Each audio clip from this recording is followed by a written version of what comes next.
They have players, but they don't have a good team.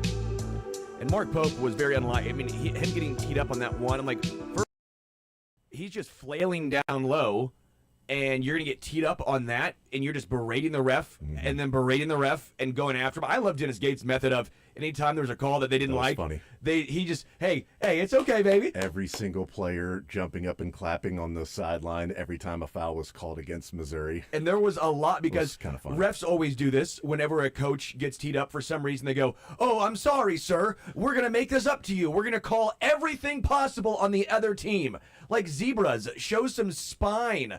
It didn't matter. I just loved this Missouri team, this game. I love Dennis Gates. I love how they reacted to calls that they didn't, have go their way. That was new to me. I've never seen a team do that, and I liked it. It felt like it got them almost more energetic when they would have a bad call go against them. They're like, all right, fine, now we're going to overcome. All right, here we go. Let's go.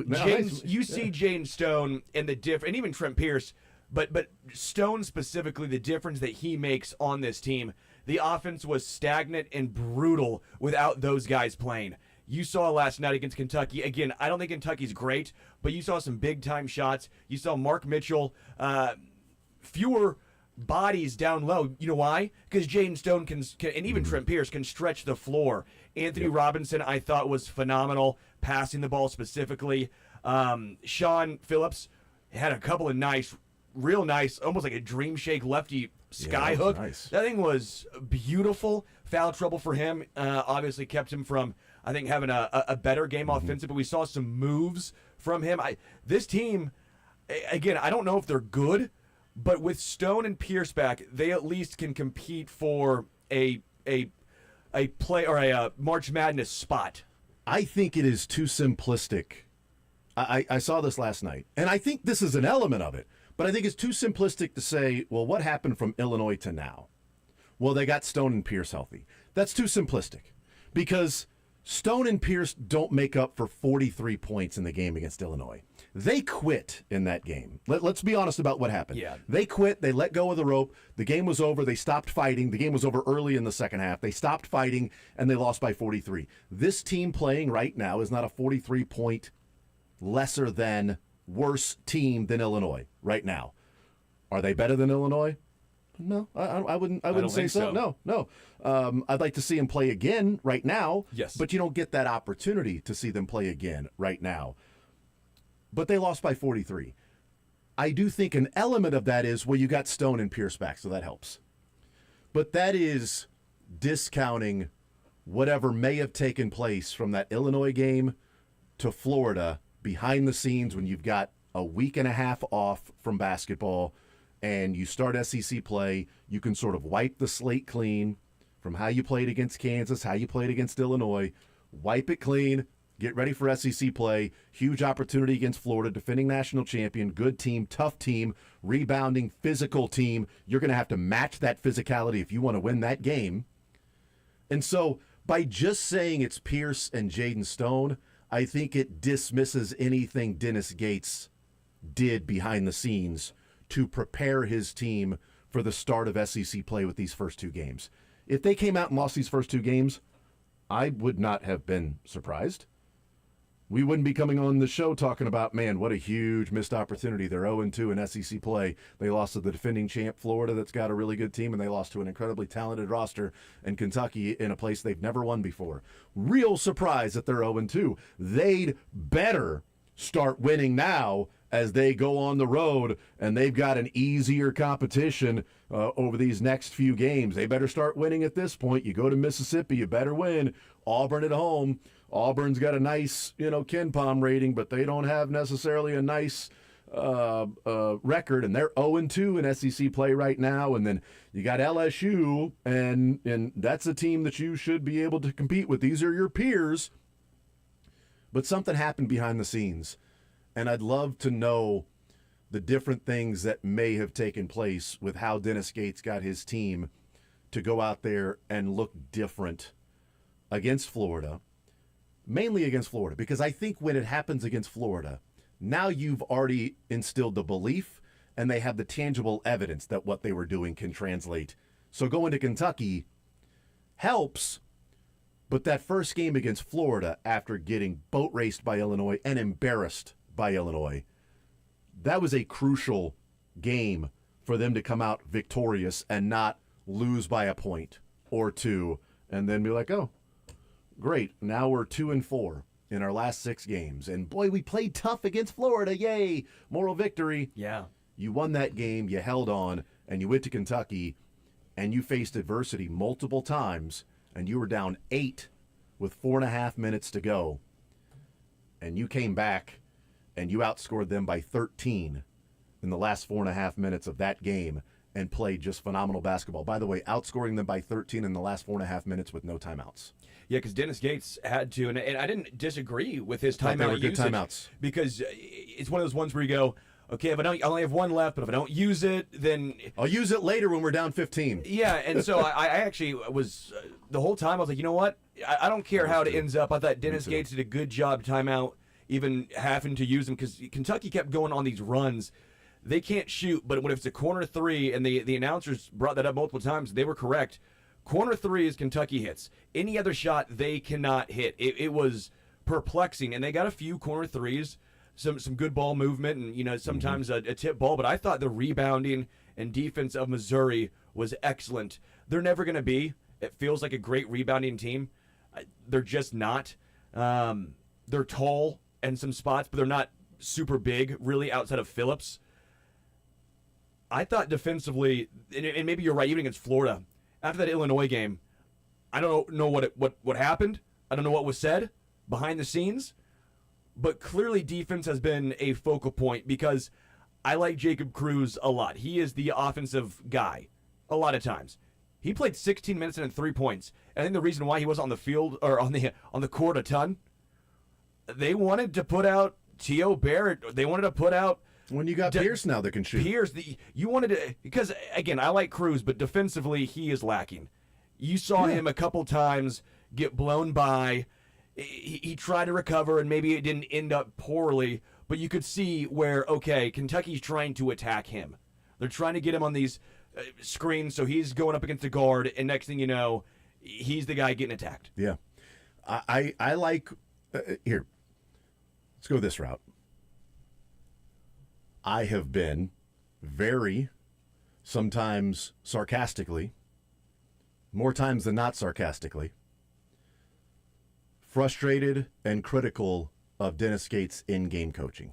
Sometimes the lineups that he throws out there, some of the in-game strategy defensively, players he chooses to guard other teams' best players at crucial moments. There have been some head-scratching things that Dennis Gates has done. And then, quite frankly, in the NCAA tournament, I thought Ben McCollum just ran circles around him in coaching. Agreed. Like, it was just, you saw one coach that was just like, yeah, I'm doing this, and this. And the Princeton coach, by the way. Was it? Yeah, Princeton coach, I thought just... And it's the last couple of NCAA tournament losses for Mizzou. They've been outcoached in those games. And so I have been critical of Dennis Gates. But credit where credit is due. I think he gets his flowers for last night. I think he made some really important moves, good moves, and moves that helped his team win the game. He went big, and he went ultra big in the last 4.5 minutes. Yes. With Mitchell, Phillips, and Pierce. And they finished the game. It was essentially Robinson, Stone, Pierce, Mitchell, Phillips, the last 5, those 5 players on the court to end the game. They got Boateng out, T.O. out, and with 4.5 minutes, maybe it was a little over 5, when Owe was at the free throw line, and they brought in, all right, here they go big. Yeah. And Mark Pope answered with Garrison and Marino. And that's it. And down the stretch, and I can, texting and talking with family members and other people that I'm friends with that are big UK fans. And boy, they are done with Pope. They've been done with Pope. But I understood it last night. Because, Sterling, I'm watching the last 3.5, 4 minutes, and I'm going, you're sticking with Aberdeen and Williams on the wing, with Lowe and Owe, but you've got Marino and Garrison that are Marino 7-foot freshman, Garrison 6'10", But then you've got a 6'5" or a 6'7" guy that's out there to guard Pierce. And you've got a smaller guy in low to guard Anthony Robinson. So Mizzou went ultra big, and Pope didn't answer that with going bigger by having Quaintance on the floor for maybe Williams, or even Quaintance on the floor and move Garrison out to guard Pierce. So Garrison can move with Pierce, but you had Marino on Phillips, and you had Garrison on Mark Mitchell. Well, Garrison's the guy that's supposed to give you the versatility to go and guard a guy like Pierce away from the basket. So what happened? Missouri dominated the boards. Then Dennis Gates went to the same action over and over again with Phillips or Mark Mitchell coming up and setting the screen and putting either Garrison or Marino in a conflict and making that player make a decision and commit one way or another. All right, I'm going to commit to come and guard, lob. I'm going to commit to come and switch, mismatch, bucket. I'm going to commit to stay back, bucket. And over, and Pope never adjusted. He just stayed out there hoping that it would be different. And Dennis Gates, it's one of the few times, Sterling, that I watched a game and I went, Dennis Gates just coached circles around that guy in the last 5 minutes. Yes, I think that's a great call because you're right. He outcoached a probably more talented, I think it's a definitely more talented Kentucky team on the road. I mean, yeah, Mark Pope, I think part of the technical foul, I think, is because he realizes that, hey, he's about out. Because to me, him getting teed up there, I'm like, dude, it wasn't really even that bad of a call. Your guy's flailing. I just thought that he was outrageous in that moment, personally. But you see what Dennis Gates did, and I do think you're right. It's simplistic to say Stone and Pierce are back, but just even those two guys. Those are two of the 5 guys on the floor the last 5 minutes. It matters. It's just not 43-point difference. Yeah, it's probably a 20-point difference. I mean, maybe have 25 in this game. I don't know, yeah. But you're right. I mean, Pierce down the stretch, and we've had some complaints in our Missouri group text that we have of Pierce being a big guy, or at least a tall guy who doesn't get as many rebounds as he should, doesn't get his ass in you, right? He's not out there doing that. But down the stretch, he did. Missouri did. And it's a big defensive rebound by Pierce on the missed layup by Owe, and then the tip out on the missed free throw by Pierce to keep possession there and get 2 more free throws. And Sean Phillips has been intriguing because he's not I'm drawing Josiah Gray last year. It's not Gray. Phillips has a little more movement to him. Well, I mean, he's 7 foot with a 40-inch vertical. You just don't really see that come together on the floor with a guy that Dennis Gates said has a combination of those things that you don't see in basketball. That big, that athletic. It just hasn't really translated to, like, here's a dominant player that has that particular trait or those traits and is a bigger, stronger guy. I just think Phillips has been an upgrade over Gray, personally. I think he's more athletic defensively, even though he had some foul trouble this time around. As he still reaches a little too much. Some of those I'm like, hey man, I know you're mad, they're a little soft. You're still reaching as a 7-footer. You don't do that. That's not going to end well. Don't get cheap fouls, man. But just even some of the alley-oops around the basket, some of the little baby hooks. We saw some moves, and I think that does change the complexion of this Missouri team when you have a big who's not just, he's big for the sake of being big, but at least has a little bit of offensive prowess. I tweeted this out last night, and I forgot to mention it here when I was talking about the things that Dennis Gates did really well in the game down the stretch. So he called his last timeout with 4.5 minutes, whatever it was, to play. So Kentucky went on their run. They were up 63-58. Then Owe hits the 3 to go up 66-58. He calls a full timeout, last one at 4 minutes and 30 seconds. So you're down 8 at that point. And Kentucky scored 2 more points the rest of the way. Missouri ended on a 66-58. Yeah, so 15-2 run after that timeout. But what started that run? Coming out of a timeout, he gets a half-court set that resulted in easy lob to Pierce. Yeah. Back screen, on ball, boom, cut, lob, dunk. Now you're down 6. It's the Bill Self. Yeah, two easy points coming out of a time. Call a timeout, last timeout. We're down 6. We're down 8. Let's get an easy bucket. Boom. Lob, dunk, down 6. All right, let's get things rolling. Defensively has to pick up. turnover. Okay, great, bucket. Well, now you're down 4. Turnover, bucket. Oh my God, now you're down 2. You're in this thing. And they just continue to overwhelm them. It's probably the most impressed I've been with Dennis Gates. And one of the really good parts about it is the last 4.5 minutes, they didn't have a timeout. So what was happening on the floor had to happen in real time. Yeah. Had to happen with adjustments and calls. Kentucky had a couple timeouts. So their timeouts then, had Missouri go over and regroup, and they had, they went zone and man-to-man different times when Kentucky was coming down the floor, so they switched those things up. I just thought it was a really impressive game for Dennis Gates. And the coach can put the guys in position, but the players also have to go and make the plays. And Mark Mitchell with that great baby hook with the left hand, Anthony Robinson with the screen and rolls, making the good decisions, Jaden Stone knocking down a couple of threes. Yeah. The heat check wasn't great in transition. Probably not great, but I get it. You've hit some threes in the game. Yeah. But it just and Phillips and the rebounding and defense and turnovers they were causing. It was a great win for Mizzou. The first time they've gone to Rupp, and they're 2-0 in SEC play for the first time. And I don't think it's crazy to say if they can play near this level, you can look at the next 5 games and say there's a chance they're facing off against Bama at 7-0 in SEC play. Yeah, I'm content with 5-2, 6-1. I'm not saying that they're going to go 5-0 over the next 5. I'm saying when you look at the schedule, the first 2 games were like, oh bleep. Yes. But then after that, the games where you go to Mississippi. I'm sorry, you should win that game. You then play Auburn at home. Oh, I'm sorry. Auburn has one good win on their season, and that was against St. John's when we thought St. John's was better. Yeah. They got beat by Georgia on the road, and they got beat at home by A&M.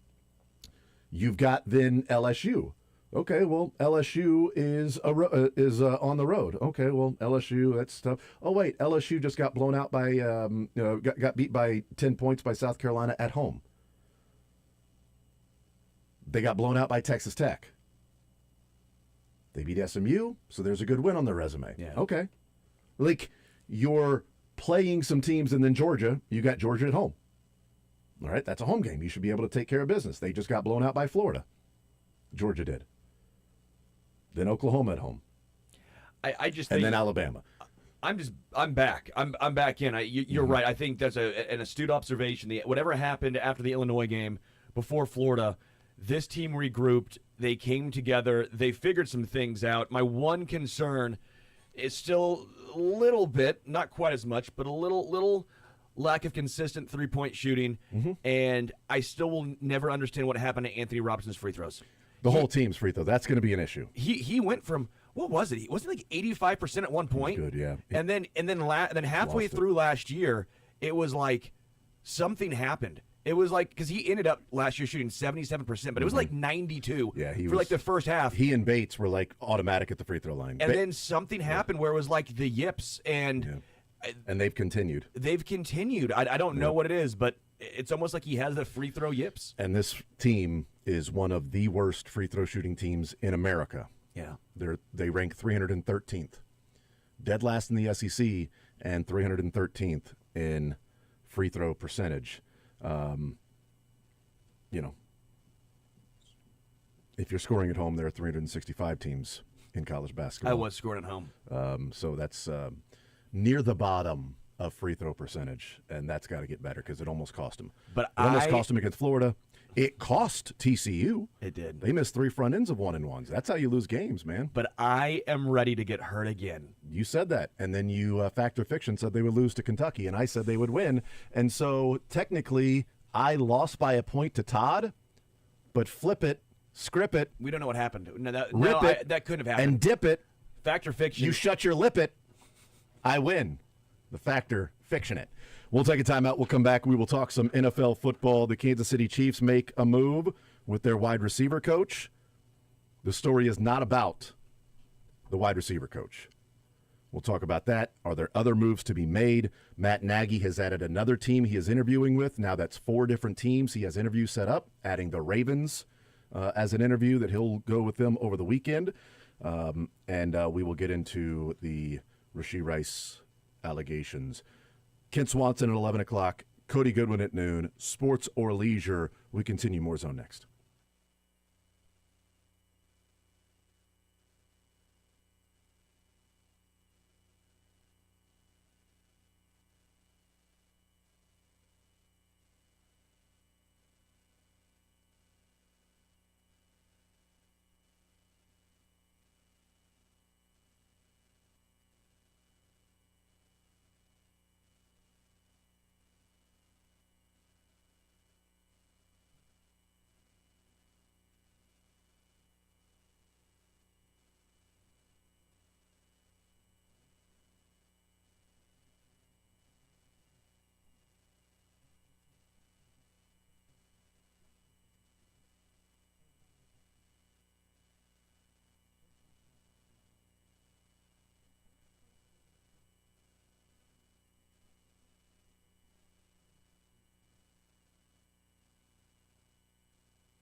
I will talk with Ken Swanson coming up at 11 o'clock. KC Sports Network, KC Laboratory Podcast. Get his thoughts on the Kansas City Chiefs. Offseason is here.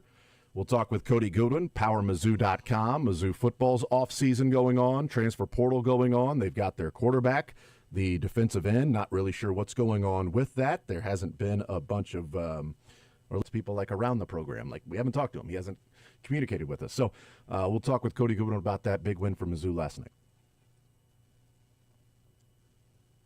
Yesterday, social media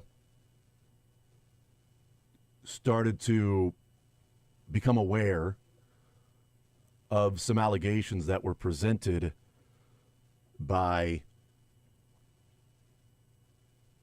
who is Rashee Rice's ex-girlfriend, significant other, mother of his child. And the allegations and the pictures are really bad. The Kansas City Chiefs have released a statement. That statement reads, "The club is aware of the allegations on social media and is in communication with the National Football League. We have no further comment at this time." Now, not once has Rashee Rice's name been used by her in her allegations, never saying his name. And the Kansas City Chiefs did not say, "We are aware of the allegations on social media made about Rashee Rice." It was, "The club is aware of the allegations on social media and is in communication with the National Football League." But we do know the reference. We know who it's about. We know what the connection is there with this particular female.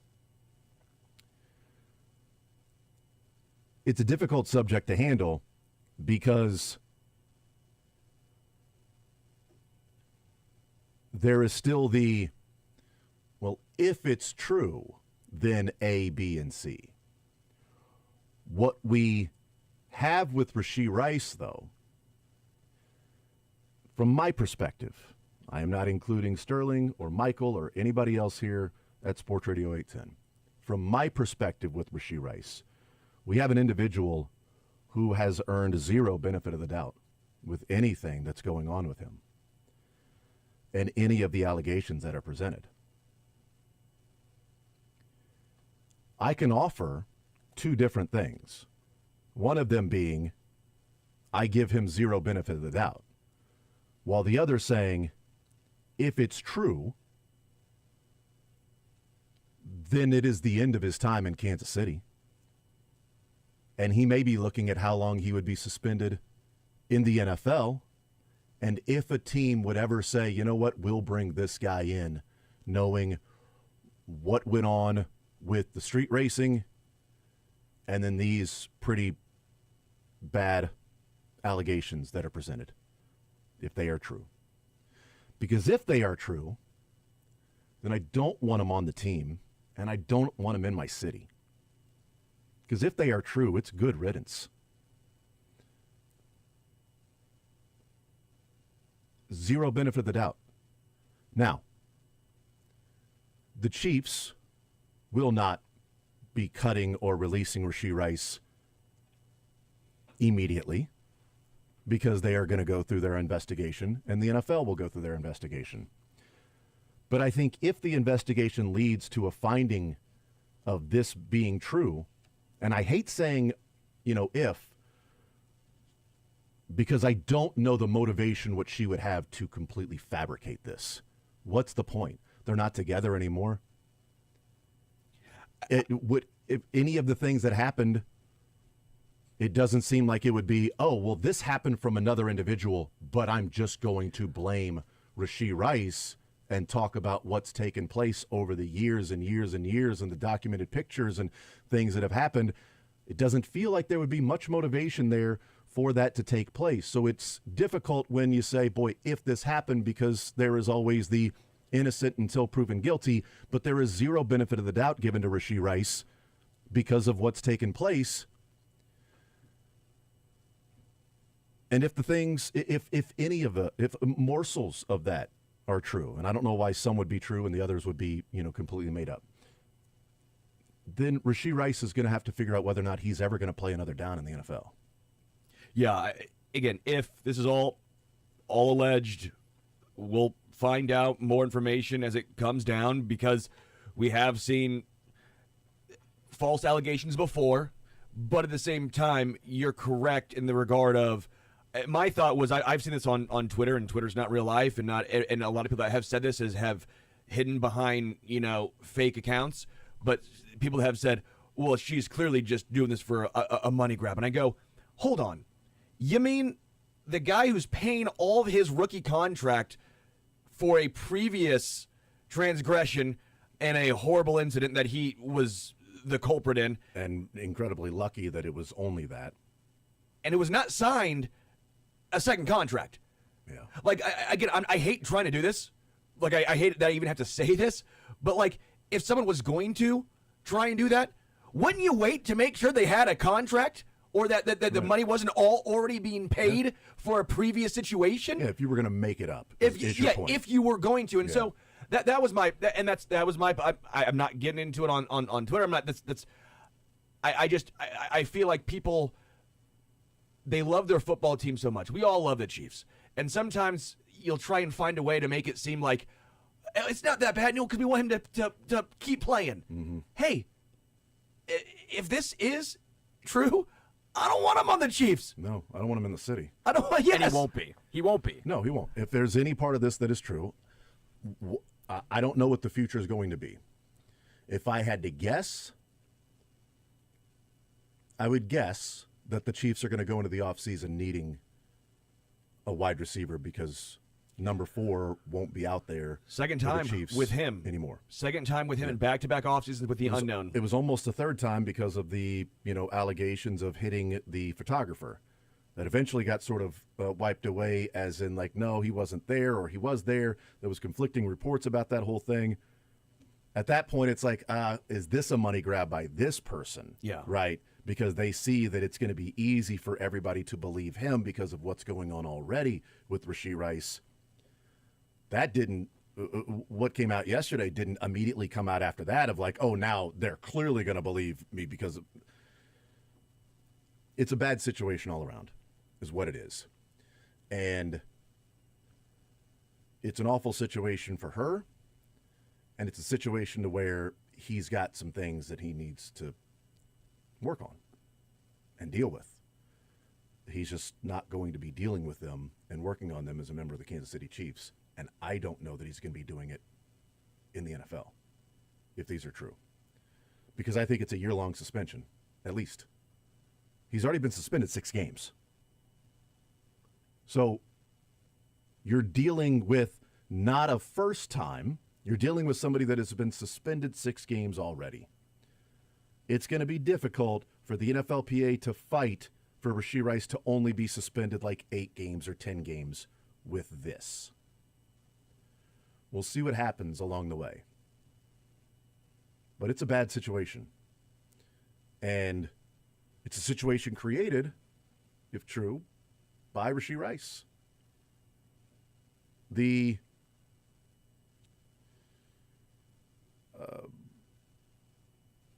penalties of his own decisions, the consequences of your own actions. And we said it at the time, and it will age like milk in July outside. But the dumbassery of the Chiefs players walking around with the free Rice shirts. Yeah. It was stupid then. It's stupid now. And if true, it becomes even dumber, because that is an image. Because people don't care about the timing of things. Sure. People don't care about that stuff. I've already seen the image out. People tweeting about, with Travis Kelce wearing the shirt. It's like, Look at this guy. He supports what Rashee Rice is doing. Do you really think this is a good, that's immediately what happens, because people don't care. They want the interaction. They want those things. And that's what's awful about that aspect of it. But it was stupid at the time for them to do that. It was dumb and stupid and immature. Yeah. Because free him from what? His own actions? From his own damn actions. Yeah. And now there's this, and again, it's alleged. We'll find out as more information. It's alleged with zero benefit of the doubt. Will come down, but this was the conversation on the apparently he was off some teams' boards because of Off the field issues, which again you go back and the Chiefs were probably not going to have to Pickens because they had concerns. Yeah, and thank God they didn't go Pickens because he had some issues off the field. So you got to move. You can't draft George Pickens. it just feels Yeah. It felt like a weird situation from the get-go of you wouldn't do this because of this guy, but you don't care about there was it was the Brandon Staley where either you're going to go for it on fourth down or you're not. Once you start flip-flopping, it's not going to work. Once you start flip-flopping, Art, does the character issues matter or not? Yeah. Which one is it? Yep. We'll take a timeout. We'll come back. We'll continue rolling. We will talk about the wide receiver coach opening now and what may be next and on the horizon for the Chiefs. Mike McDaniel has been fired. There's another potential OC candidate if Please. Matt Nagy were to get a job. Please. Mike McDaniel, I will not make fun of your capris very often. Your glasses. Your all of that. I will rarely make fun of your capris if you come be the OC in KC. That's a sterling stamp. It's also a perfect it's a perfect match for him because in November and December he can be on the sideline at Arrowhead and vape all day and people will just think he's breathing in cold weather. Smart. Yeah, that's just his breath. Everybody's breath is you can see that in how cold it is. He's not vaping. That's great. In Miami, he couldn't do that. Couldn't do it in Miami. So now in Kansas City, he can do it. It's a great match. It's really the main thing he should be looking at for where his next destination may be. We'll take a timeout. We'll come back. We'll talk about that move that the Chiefs made at wide receiver coach next.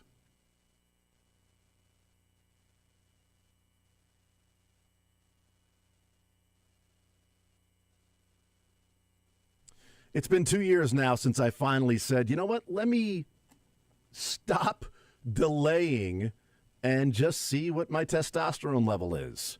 I had been wondering for roughly a decade about, just curious, what is it? And then finally, it wasn't a New Year's resolution. It was just like, you know what, it's stop procrastinating. Maybe the resolution was to stop procrastinating. That lasted about 5 minutes. But went to Heartland Men's Health. Scheduled a consult, easy to do. Worked with them. They did the lab work. Results, 15 minutes later. Your results are within 30 minutes. For me, 15 minutes later, and I knew exactly what the level was of my testosterone, and it was lower than what I thought it was. And so working with a licensed medical provider, we reviewed the results, discussed the options, and the decision was made with the medical team after they figured out if I was a candidate for low testosterone. That's the other thing that I love about Heartland Men's Health. It's not just, oh, you've got low T, boom, here's some testosterone. No, you've got low testosterone. You may not be a candidate because of this marker or that marker or this level of something over there. So maybe there are different elements and avenues. Working with peptides, different things with your body, whether it's losing weight or putting on muscle, whatever you might be looking for to make what you feel could be holistically healthy with your body, mind, energy, mental state as well. Heartland Men's Health, they are fantastic to work with. Cost of the appointment, it's $99, includes medical consult, T, and that PSA test. And if you sign up for testosterone treatment the day of your appointment, your visit, it's free. Heartland Men's Health, successfully treating men in the Kansas City area. 3 locations to serve you: Overland Park, Independence between Blue Springs and Lee Summit, and North Kansas City. Call them today at 844-447-6600. Tell them you heard about it right here on Sports Radio 810 WHB, 844-447-6600, or visit heartlandmenshealth.com.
All right, we continue right here on Sports Radio 810 WHB. We head up until 2 o'clock. We've got Ken Swanson joining us in the next segment.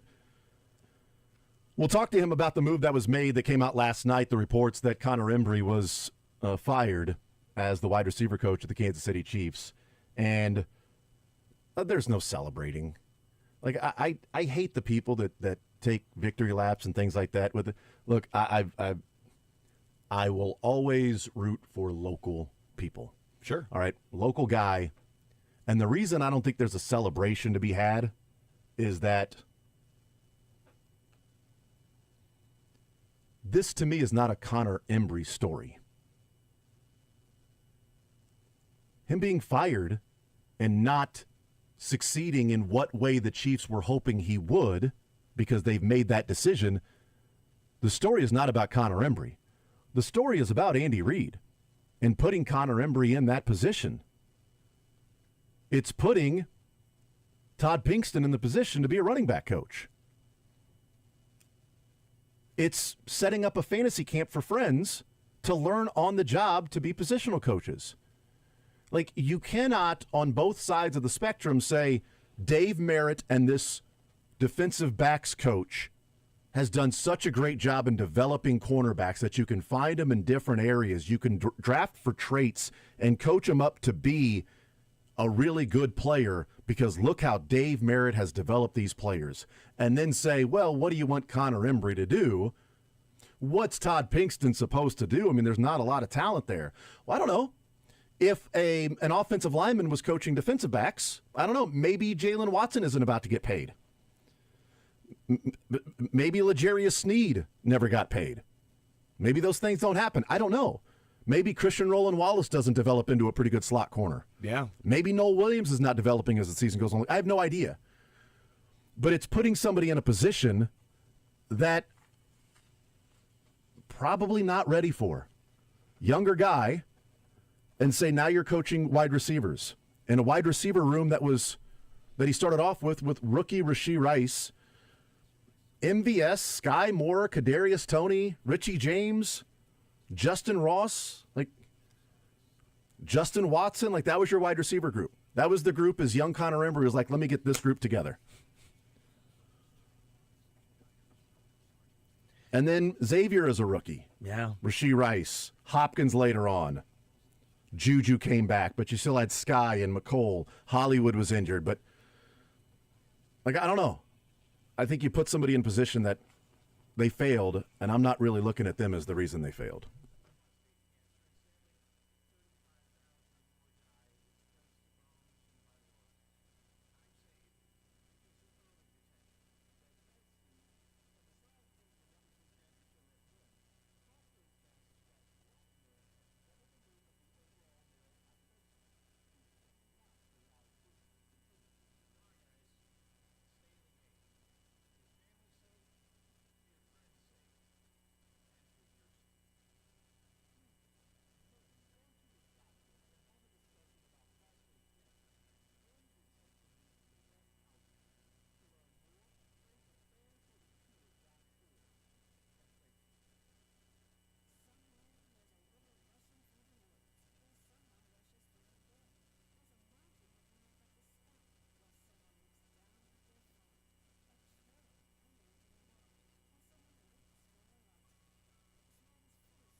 All right, we continue right here on Sports Radio 810 WHB. Jason Anderson with you. Sterling Holmes, Michael Darcy, heading up until 2 o'clock.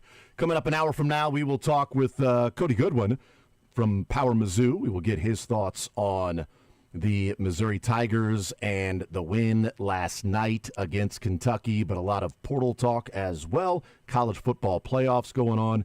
You can hear them right here on Sports Radio 810 WHB, the semifinals tonight with Miami and Ole Miss. Let's talk with Kent Swanson, KC Sports Network, KC Laboratory Podcast, joining us here in the zone. Kent, what is up, brother? How are you, sir? Jason, I think with the schedule over the last month, I think it's been like a month since I've talked to you, it feels like. So it's good to be back with you. Probably a month for every topping on the table. I mean, it's been at least a week for every topping on the table over the Christmas break, man. And New Year, and then, me just taking random days off for S's and G's. Yeah, maybe I've just been avoiding you. I don't know. I don't think so. But I do believe, Kent, our last conversation that we talked about was us saying that Denver Broncos game at the end of the season would eventually mean something because they would still be in the playoffs because they would take care of the Texans and the Chargers and the Titans, and then that could be to get into the playoffs or give themselves a win against the Raiders. It didn't turn out that way, Kent. So that's how long ago it is since we've talked on the show. Boy, a lot has happened since then. Let's take it day by day. November 24th. What happened? No. They go into the offseason, Kent, and I wonder, just sort of looking back in this season, how much is there okay, they're closer in this area, maybe it was just a bad season, and other areas that are they need to address this with full-on look in the mirror, honesty, and a sort of come-to-Jesus meeting that you can have among the coaches to try to fix this if they want to get back to their winning ways? Yeah, I think the more you look at last season, the more you think about it, and it really feels like they need some wholesale changes there over at One Arrowhead Drive. I think everything's got to be evaluated, and everything has to take some steps. There's really not a ton of things to really get excited or point to. I mean, I think the offensive line, I think was probably one of the true few bright spots, I think, for this season. But, I think the Chiefs are going to have hard questions to answer at basically every skill position on offense. They've got to figure out the pass rush. They've got to, make some hard decisions in the secondary, and then they've got to look at, both sides of the ball, have some questions to ask themselves about what they're doing schematically. So, I mean, I think it feels like, you're a few tweaks away and all that stuff. Yeah, it's a lot of tweaks in a lot of different places, and it's basically organizationally everything's got to get a little bit different here. How much is it then, like organizationally, I'm with you, is it this is going to be all of the above. I get it. That's going to be the answer here, but maybe just sort of viewing like the importance or how big or percentage-wise, and you don't even have to come up with a percentage of them, but like from an organization standpoint, the coaching staff, the scheme, but also, I mean, if the scheme is updated and coaching staff different places, personnel, do they have the personnel there that they just need to be coached up or put in different positions to succeed? Or part of the scheme looking more exposed is that the personnel wasn't up to the level it should be? Yeah, it's both for me personally. And I know that sounds like a cop-out, but I mean, it's the truth, right? I think schematically this team was not set up for success, but I also think you saw some, especially on offense, you saw some clear regression from some players on the offensive side of the ball. The wide receivers were a huge letdown this year, and maybe it was a little bit of injury. There was, the suspension for Rashee Rice, and then his poor performance down the stretch. And then aging tight end and Travis Kelce, who's still good, but, he's got his limitations as well. I mean, yes, the scheme needs an overhaul to help maximize the talents that they have, but I also think they've got to find more consistency from their skill players if they're going to make a jump in 2026. They've got to find some more reliability, and your best availability is availability, and like Xavier Worthy, he was available, but he didn't seem always there, right? Mm-hmm. I mean, he didn't seem like the same guy that we saw in 2024, and Rashee Rice's availability has been in question a lot over the last couple of years as well. I think it's both, and I think they need some talent injection in the skill player positions as well as the offensive scheme. I feel bad for Connor Embry because Connor Embry wasn't the reason why they went 6-11, and he's the first name that comes out. So I wasn't calling for Connor Embry to be fired. I was calling for him to be reassigned somewhere else, because he clearly, the wide receiver spot, the regression there with the personnel. I don't know if he was ever sort of equipped to handle a diva position like that. I don't know him. I don't know what was going on behind the scenes. Andy Reid thought that at some point that he was good enough to do that. The positive I take away from this is not that the man lost his job. The positive I take away from this is that it does seem like pretty early on in the offseason, Andy Reid is looking and making an honest assessment of what has to improve. Okay, clearly the coaching staff has to improve. So if it's Embry, then we need to also look at whether that be Todd Pinkston or if that is Andy Heck, which I don't think will be looked at. If it's other places along the way, Cullen and Brady and whoever, everybody needs to be looked at and discussed. I can view it as a positive from that standpoint, not a celebration that, hey, somebody's lost his job and somehow the wide receiver room was bad because he was the coach, or this team didn't succeed because he was the coach. He might have Peter principled, but also Andy Reid was the one that put him in that position. I think both sides of the football look entirely different, and I think you see the results of that. And I think the defensive side has its warts and has its issue, but I trust the totality of the defensive staff and the scope, or the individual coaches there a lot more. And why? Well, I mean, if you look at the track record of the defensive coaching staff, there are talented, high track records for a lot of these coaches. There's a wide variety of coaching trees. There are, different voices from different places. You talked about Cullen. You talked about, Matt House is a defensive assistant over there. And then you look at the offensive side of the ball, the side of the ball that Andy Reid really controls, and you see the lack of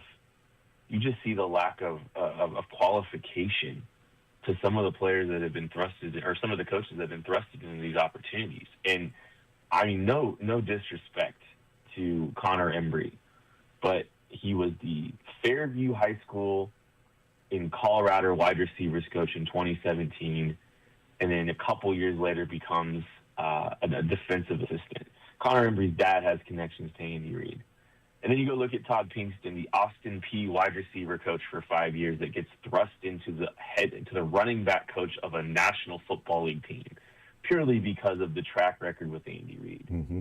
I think you're seeing the desperate need to find not just, there's two things, there's, hiring within your own tree is one thing, but they didn't have the bench when they lost a Greg Lewis, or when a Greg Lewis needed to move on. They didn't have the bench.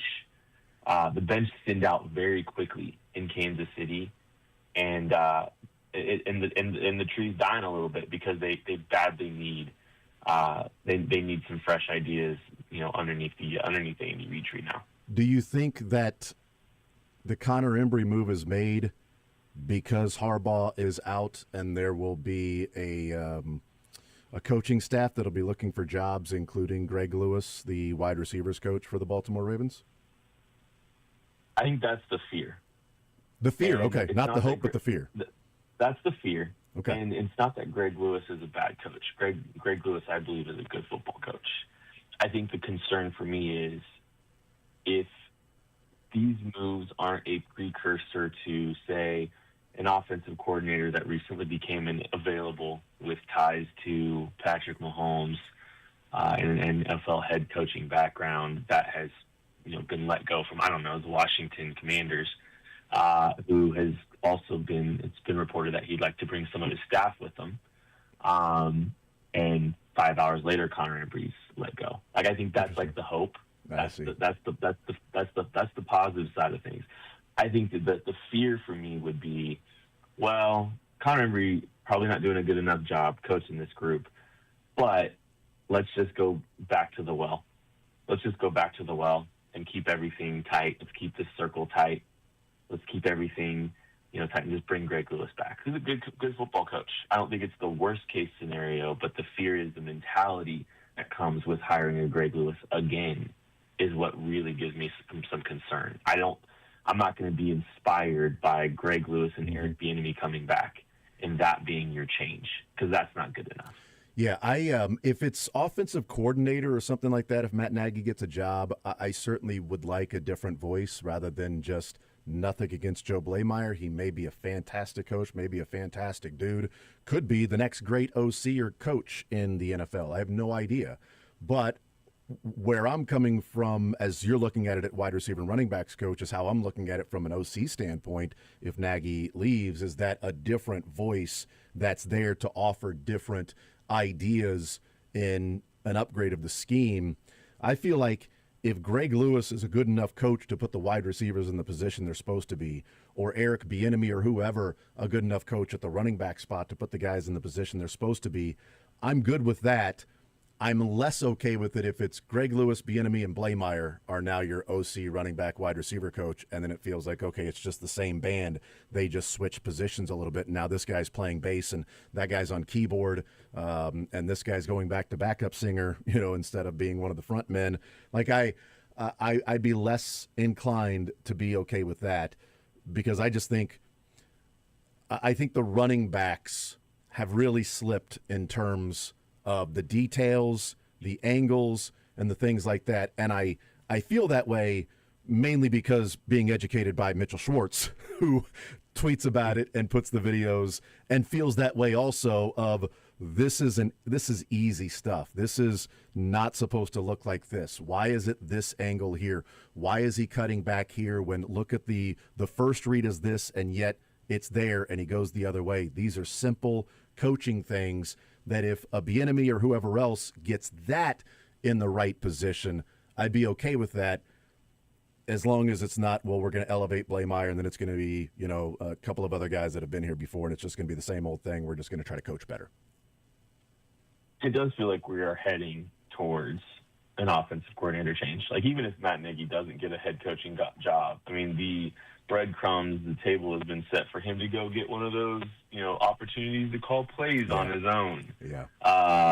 Without the influence of Andy Reid, which is like the same playbook they ran with the enemy back in the day too, right?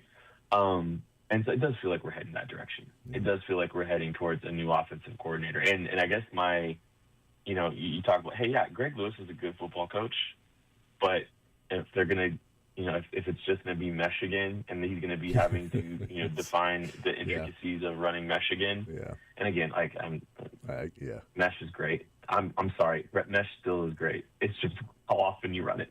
But it's the point is that if the scheme just stays the same, if there are no fresh ideas to go with the coaching points that you're trying to make, I think that's not going to be good enough. This team, yes, they need better coaching in the running back room. Maybe Austin Peay's wide receiver coach for 5 years and no other coaching experience wasn't the right guy to teach the running back room. Maybe. I don't know. Well, I mean, but go ahead.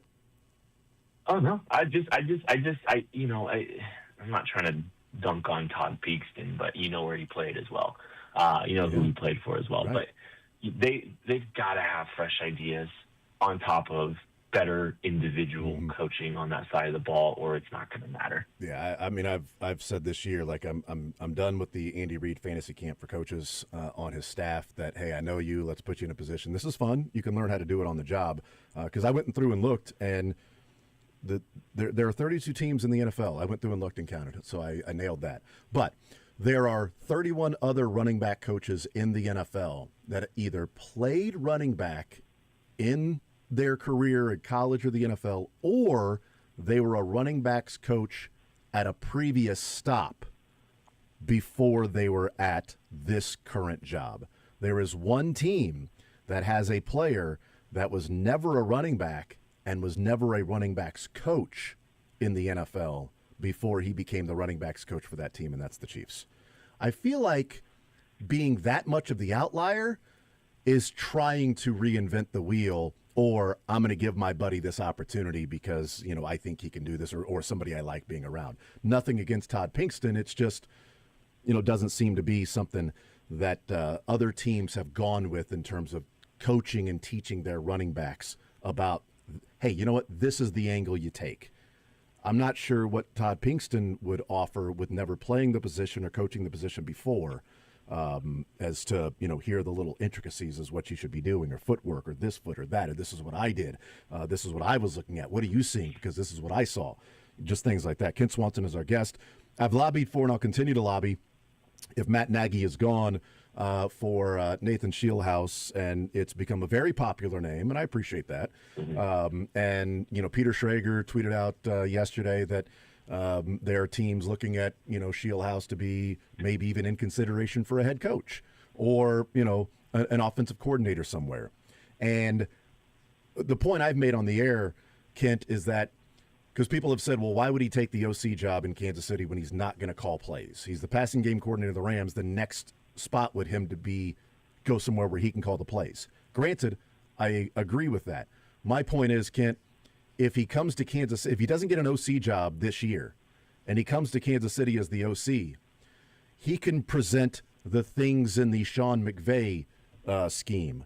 Andy Reid can learn from that, while Nathan Shieldhouse, not the traditional OC, taking over he doesn't call the plays, but he's the offensive coordinator, would then be learning Andy Reid's scheme at the same time. Therefore, he could marry what he thinks works with Sean McVay and what he thinks works with Andy Reid. And how much better of a candidate does he become if he's working with Reid and McVay and Stafford and Mahomes over a 2 or 3 year stretch to maybe even catapult to get a head coaching job as opposed to just go somewhere and call plays?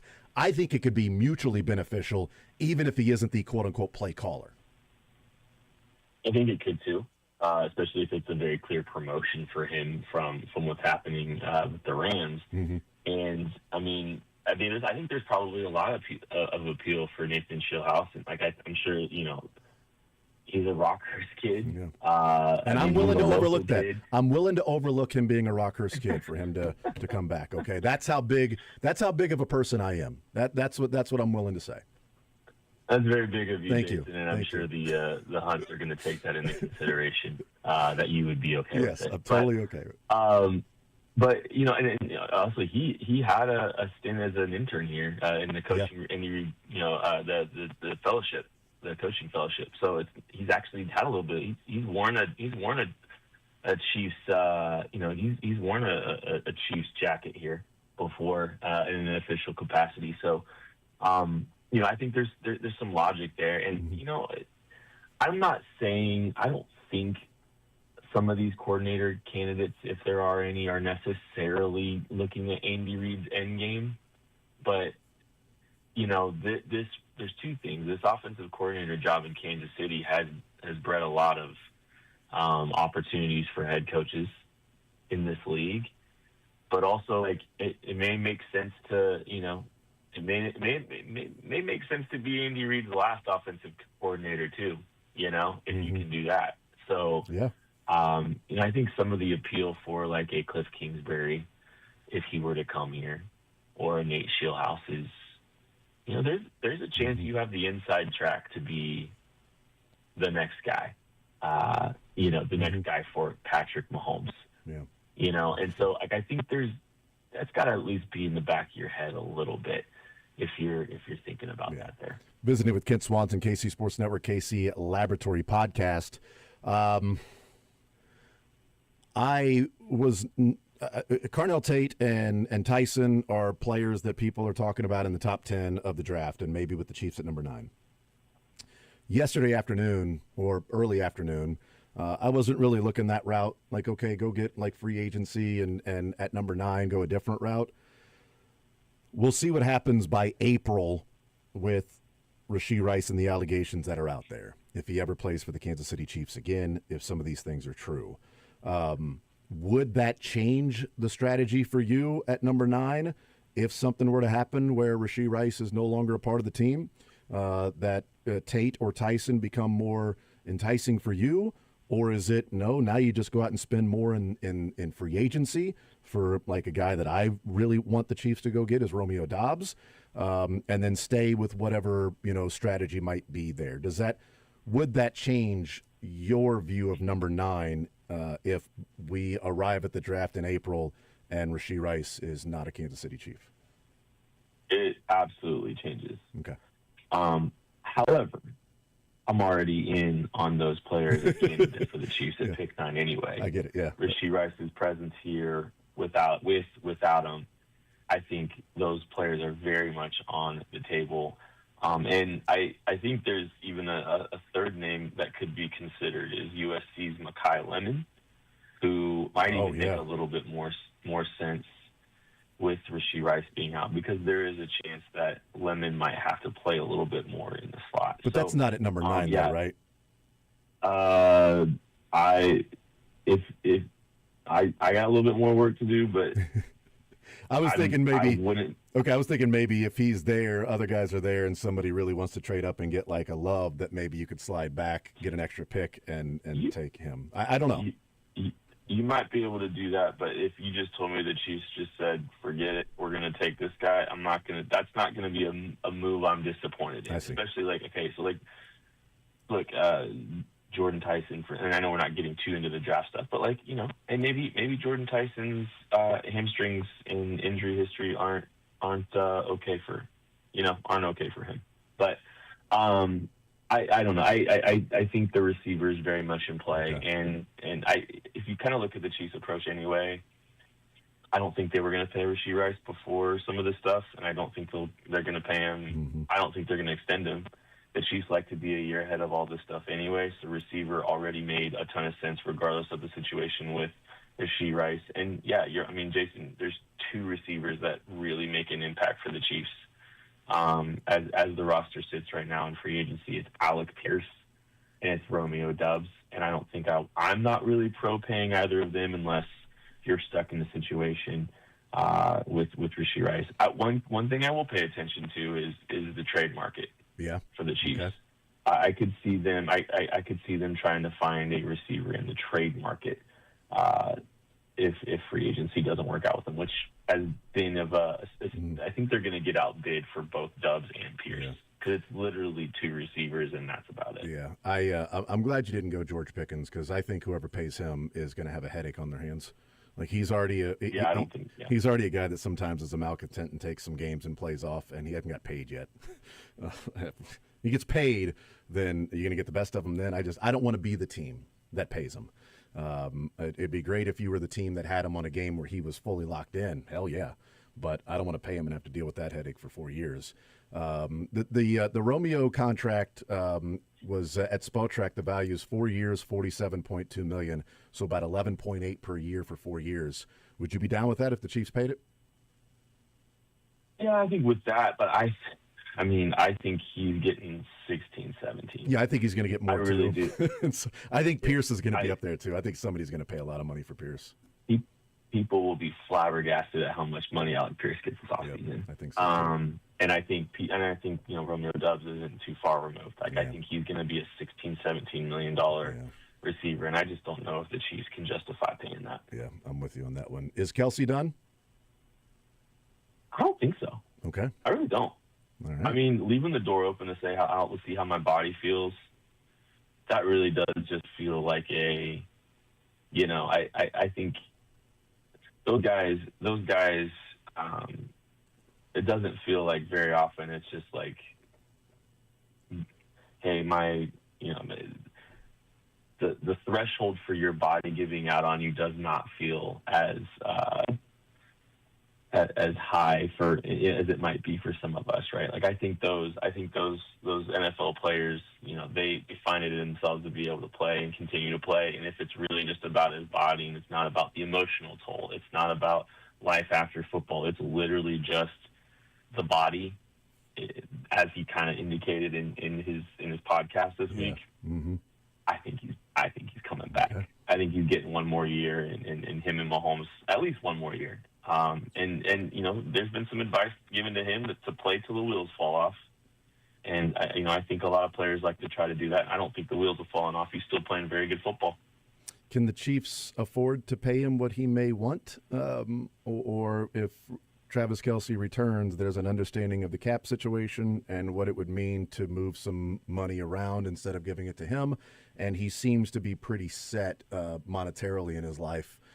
He doesn't really have to work another day in his life. Once he wins the lottery, he won't have to work another day in his life.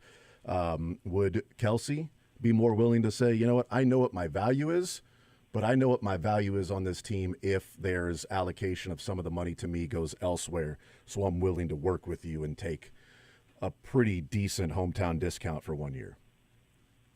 Yeah, I think there's a chance that he takes a little bit of a discount, but I also don't think that he can go and to the tight end U event that he hosted and stand in front of all of his colleagues and not, say that he helped push the game forward a little bit for the position either too, right? So there's a lot more factors than just, hey, taking a team-friendly discount. I don't think the APY on his next deal will eclipse that 17 or anything like he just got this last season. But, if you told me that he signed a 1-year deal for a similar APY to what Mark Andrews just signed for at $13 million, I wouldn't be stunned. That probably is a little too high for me still, personally, and that could present some challenges. I don't know if he's a $13 million tight end, but maybe he is. Maybe that might be true still. He's still playing pretty good football, and he's still, one of the top, top tight end pass catchers in the game still. So, maybe it is worth that much. Kent Swanson, KC Sports Network, KC Laboratory Podcast. You're worth that much, and I think the Chiefs should look into paying you to play tight end at that spot. Or, you know what? Maybe you're the backup quarterback this year.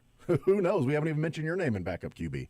Fine, I'll do it. Okay, I know. Twist my arm. If they will let you still do the lab, then you will be okay doing the whole the side job of being a backup quarterback. As long as your main gig is taken care of.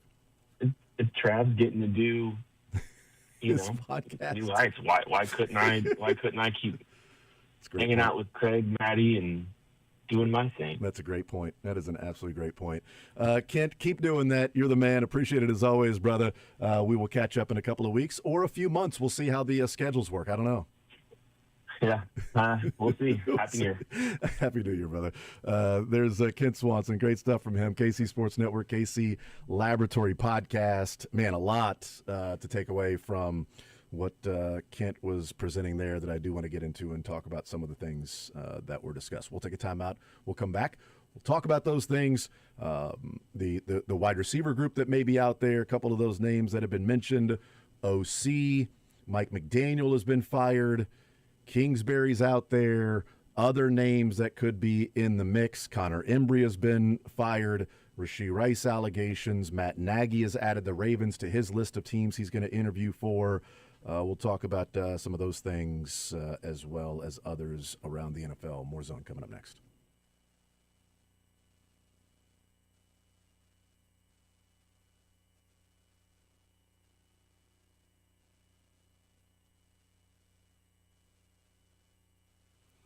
All right, everyone. FanDuel is giving all customers a profit boost every college playoff game day. That means more chances to level up your picks and turn big moments into bigger wins.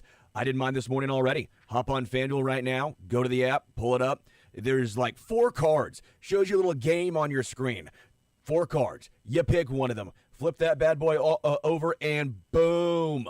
Profit boost right in your account. So, ride with the favorite, take a shot on the underdog, or build a parlay. Then apply your profit boost and go for even bigger winnings. I'm rolling with Indiana. I like the under, I think, in that one. You can tell I'm very confident. Ole Miss, Miami, I do like the under in that one, and I'm riding with Ole Miss. I know they're the better seed, but they're technically the underdog.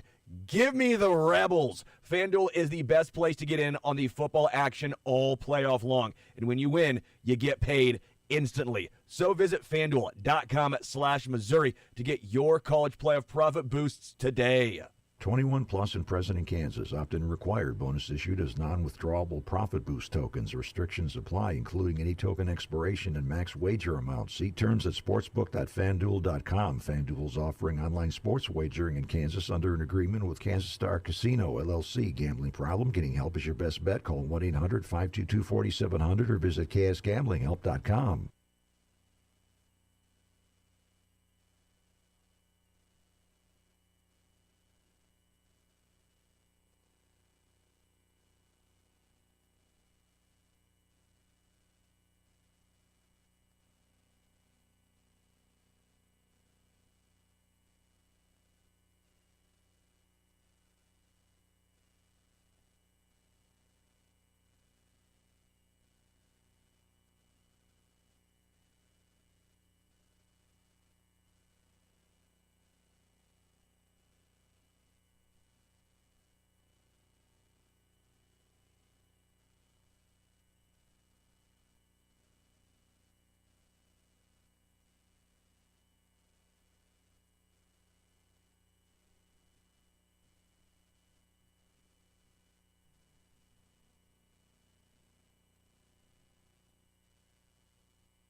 All right, we continue right here on Sports Radio 810 WHB. Jason Anderson with you, Sterling Holmes, Michael Darcy heading up until 2 o'clock. We'll talk with Cody Goodwin, Power Mizzou, coming up at noon.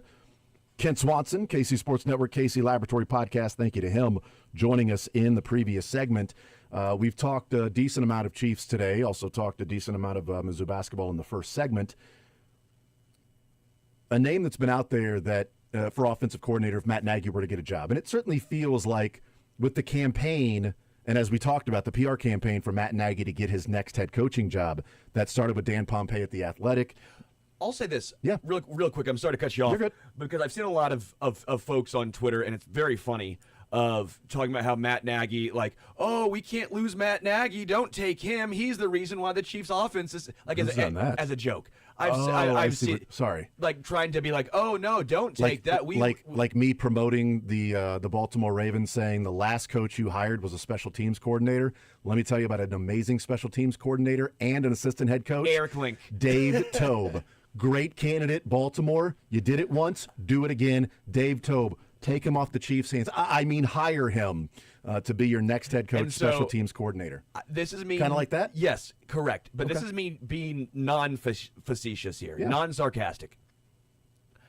I think Matt Nagy is one of the rare folk that is a better head coach than an OC. I think some people are great coordinators and better. Most are better coordinators than head coaches, right? But I think there's some that are the opposite. Like I think Dan Campbell is a phenomenal head coach. I don't think he's the best coordinator out there. I really don't. I think Matt Nagy is a better head coach than as an OC. I think he's one of those guys that has actually proved it, by the way. 34-31 with the Bears. Yeah, Bears. With Trubisky. You made Trubisky into a Pro Bowl quarterback. Your quarterbacks were him, and then was it 1 year of Justin Fields? Look what Fields has done in the NFL. You had a winning record with those guys? Are you serious? I don't know. I always thought that Matt Nagy got a bad rap as a head coach in Chicago. I thought it was a little unfair. I think looking back now with more data, we can see what Mitchell Trubisky is. And Justin Fields. And so playing as a rookie, Justin Fields. And so I know people have made jokes about I do think he deserves another chance as a head coach. And that's for folks to decide if I'm being sarcastic or not. But no, I do believe. I don't think you're being sarcastic. I do believe, especially with this many openings, Matt Nagy is one of those guys that I do think is a legit good candidate for one of these other teams because he's proven it now. So what I am surprised by, and I guess I shouldn't be surprised. I'm not surprised that Cliff Kingsbury's name is coming up as much as it is in Kansas City. Okay, it's not a surprise because it's a name that people know, and he's worked with Patrick Mahomes and all of that. But what I am surprised by are the amount of complaints through the season of RPOs and under center runs, or lack of under center plays and under center runs. I'm pretty surprised by the Venn diagram of the overlapping of they don't go under center enough and there's too many damn RPOs. They should go get Cliff Kingsbury to be the offensive coordinator, because the team that ran more RPOs this year than the Kansas City Chiefs was the Commanders. The team that ran fewer plays under center this year, the team that ran fewer plays under center this year was the Commanders. The Commanders ran 84 fewer plays from under center this year. I didn't even know the Chiefs ran 84 plays from under center. The Commanders ran 84 fewer plays from under center this year. And that's Cliff Kingsbury as offensive coordinator.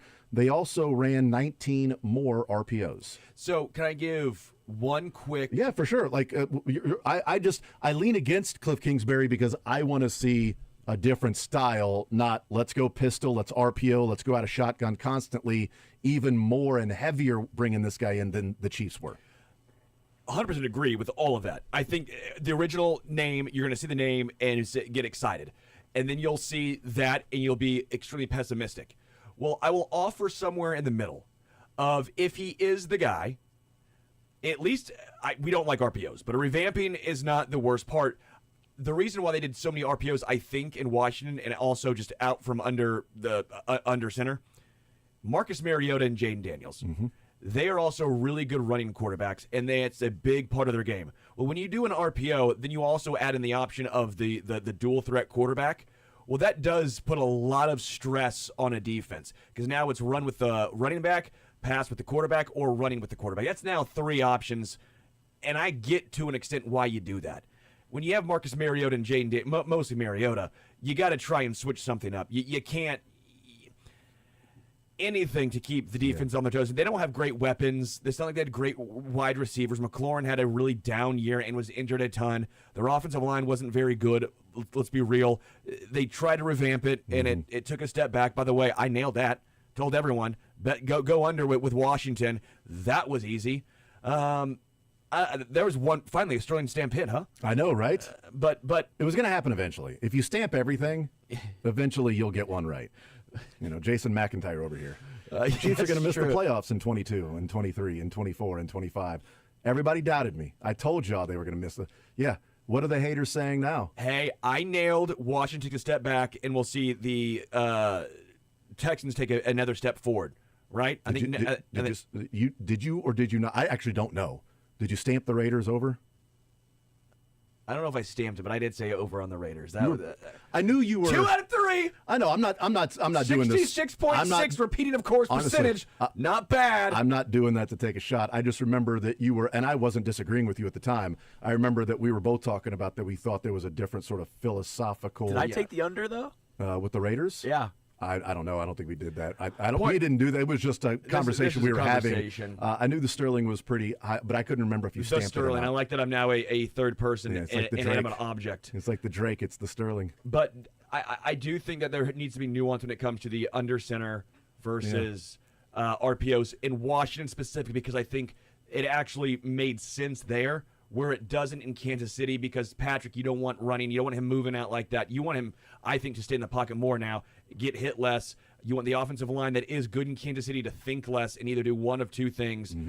There's no threat of a run game, so you knew he wasn't going to hand the ball off. Like, I think there's a lot of nuance that had to be had when it comes to RPOs, and it does not work in Kansas City anymore, while it semi-worked with the dysfunction that was the injuries in the team roster construction in Washington. Yeah, and I will say the 19 more RPOs that Washington ran, they were almost 50-50 in runs and passes.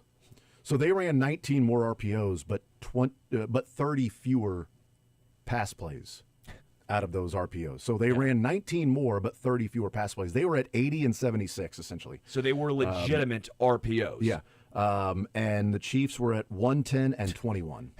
In RPOs for their 131 RPO plays, 110 passing attempts, and 21 rushing attempts. So all you were doing was make it slower developing, basically.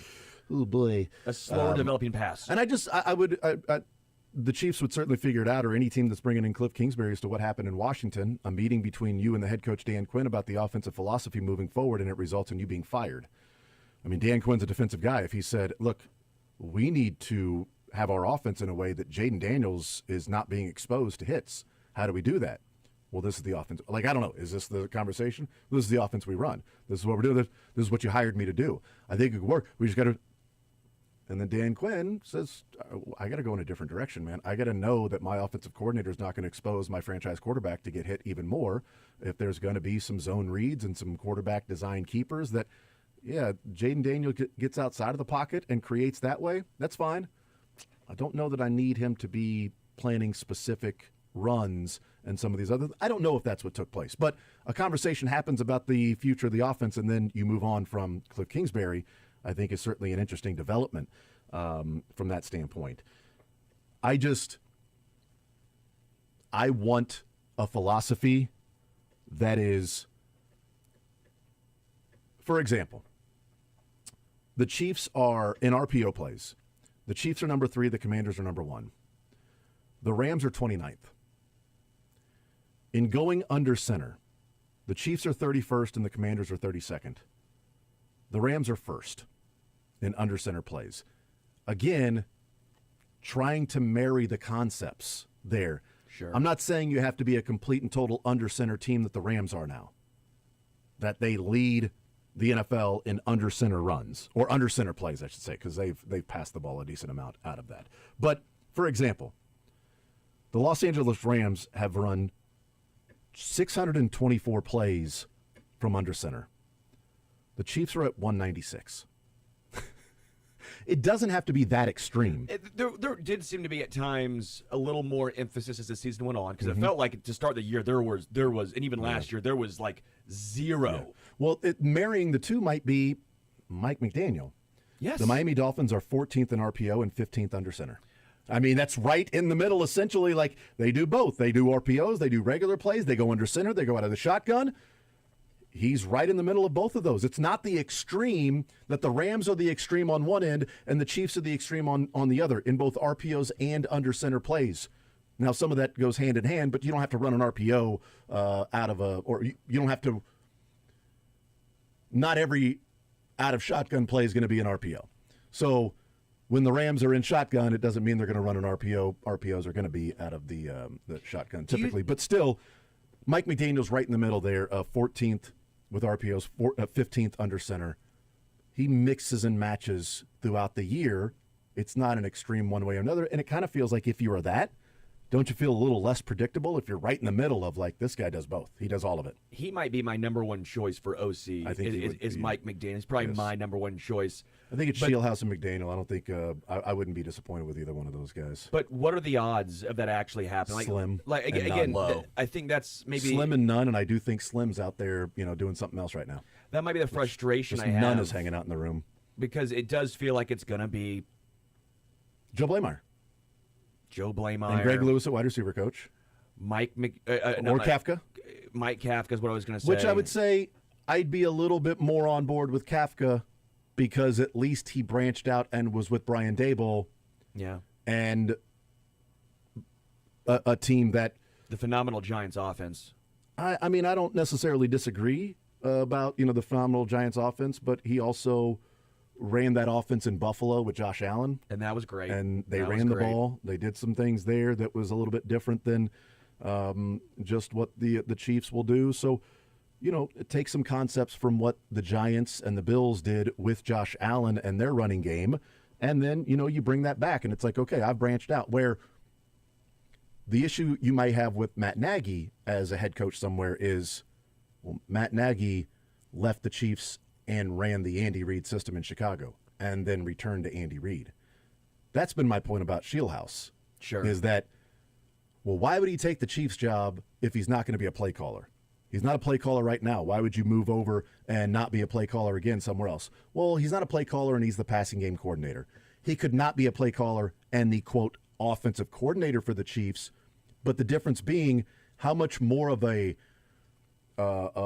prime candidate would Nathan Shieldhouse be to either call plays or be a head coach if you say, okay, well, this guy's worked with Sean McVay and his old system and passing game coordinator with Matt Stafford and Sean McVay, and then he spent a year with Patrick Mahomes and Andy Reid learning their system, and he's got both that he can then go, this works over here with McVay, this works with Andy Reid, and here's the middle where I've kind of combined some different things that I think are going to work here. This is what I'm bringing to the table and not just I'm bringing Sean McVay's system with me. I know we need a break, but what would be the... You don't know that. I'm not even looking at Darcy. I can feel him just saying, dude, breathing down your stop neck. Asking questions. You know this is going to be a long-winded answer.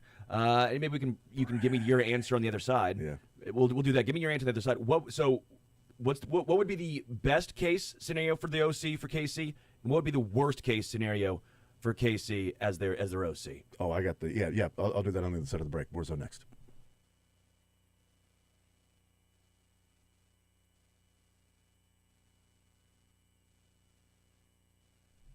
Playoffs? NFL playoffs? Well, let's go, because DraftKings Sportsbook, an official sports betting partner of the NFL, it makes every moment feel even bigger. And in the postseason, the game shifts fast. And with DraftKings live betting options, you can stay right in the moment. Make every moment matter this NFL postseason with DraftKings.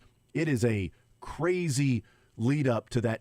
I feel like the noon Sunday game has such a wide variance of a team that is the 3 seed, yet they're playing a team that a lot of people are picking as the 6 seed to go to the Super Bowl and win 3 games all on the road.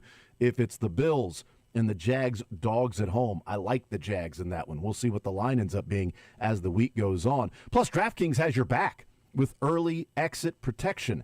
If the player in your eligible NFL prop bet goes down at any point in the first half, you still get paid in cash. With DraftKings, you're covered through the entire half. Why bet player props anywhere else? Doesn't make sense. New customers, here's your shot. Bet just $5, and if that bet wins, you get $300 in bonus bets instantly. Download the DraftKings Sportsbook app now. Use code 810WHB. That's code 810WHB to turn $5 into $300 in bonus bets if your bet wins. In partnership with DraftKings, the crown is yours. Gambling problem? Call 1-800-GAMBLER. 21 plus. Physically present in Missouri. Eligibility and restrictions apply. Must win to receive bonus bets which expire in 7 days. Additional terms at dkng.co/audio. Limited time offer.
All right, hanging out here on this Thursday edition of the show. Coming up at 1 o'clock, we'll play some sports or leisure. Coming up in the next segment, we'll talk with Cody Goodwin. So, Sterling, you asked what before we went to break? I asked what would be, in your mind, My mind. best case scenario for the new Chiefs OC, Okay. and what would be the worst case scenario for the Chiefs OC. So my best case scenario would be Mike McDaniel. because of the already experience running an offense, being a head coach, I think that would be the best of bringing somebody in that. And by the way, I'm saying realistic too. I know someone's out there being like, know. Sean McVay would be the best OC. Oh, you're right. Damn it. Sean McVay. I changed my answer. Yeah. I changed my answer. The realistic. Yes. No, I think it's Mike McDaniel for me. Worst case scenario might be Connor Embry, I think. If they brought him back and made him OC, I think I don't know. Said realistic. Oh, my Come bad. on. Damn it. I hate to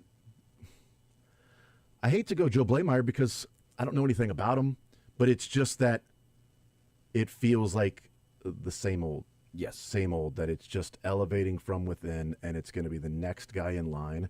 And I do think it would be nice to see some sort of an outside influence to some degree. Andy has done that in the past. I mean, he spent an offseason studying the pistol formation and then used it. He didn't run RPOs with Alex Smith and Jamal Charles or with Donovan McNabb and Brian Westbrook. Yeah. But he's running RPOs now because somewhere along the line he studied RPOs and integrated into his offense. It's just gotten to the extreme now, but somewhere along the line he did that. So that means that if he's done it multiple times already, he can certainly do it again.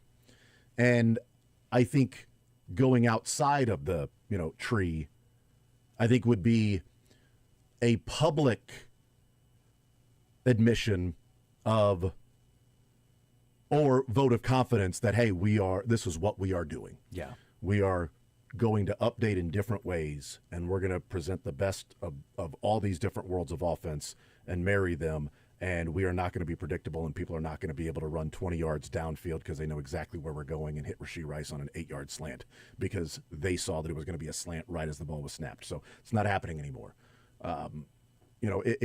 It might be Blameyer, who I then say that in 5 years, it might be, man, Blameyer just won a Super Bowl. Like, man, what a great OC he was. And look at all the things that he brought to the table. It's just what is he bringing to the table, and he hasn't branched out himself. Yeah.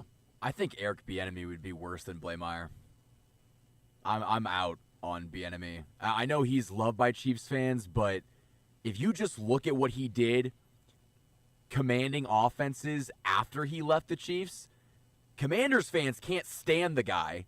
Lasted 1 year. Their offense was horrible. Then he went to college. That didn't work out. And, he gets all this credit for what he's doing in Chicago. And while he has elevated some of that talent, we kind of forget that Ben Johnson did crazy things in Detroit with those two running backs. So I don't know how much credit he truly deserves.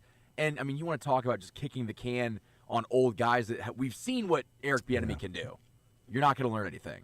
Yeah, and bringing sort of getting the band back together, and like, what if Michael, what if McDaniel is your OC and they bring Bieniemy in to be your running backs coach? That's great. From He can Chicago. coach running backs. Because now you get Ben Johnson, McDaniel, because he's running backs coach with Ben Johnson's offense. See, that's the one thing that it'd be like, okay, so would you want Bieniemy back as OC?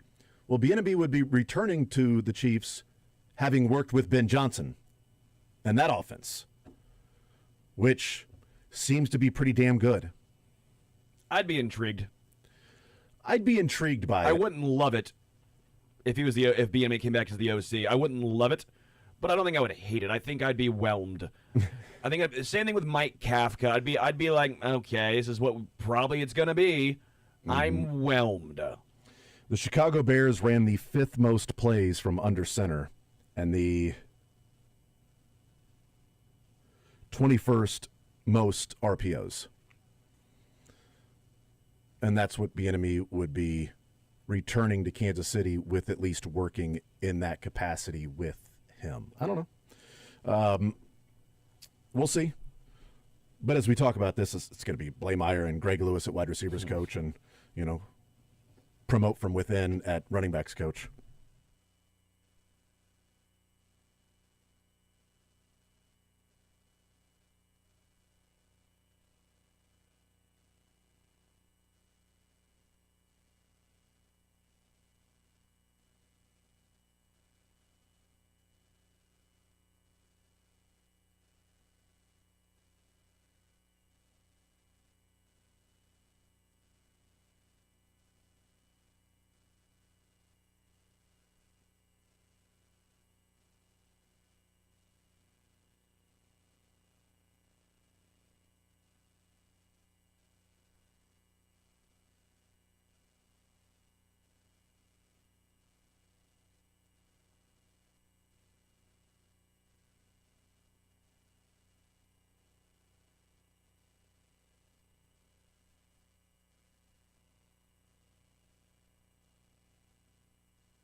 All right, we continue right here on Sports Radio 810 WHB. Jason Anderson with you, Sterling Holmes, Michael Darcy. We head up until 2 o'clock. Coming up an hour from now, Sports or Leisure.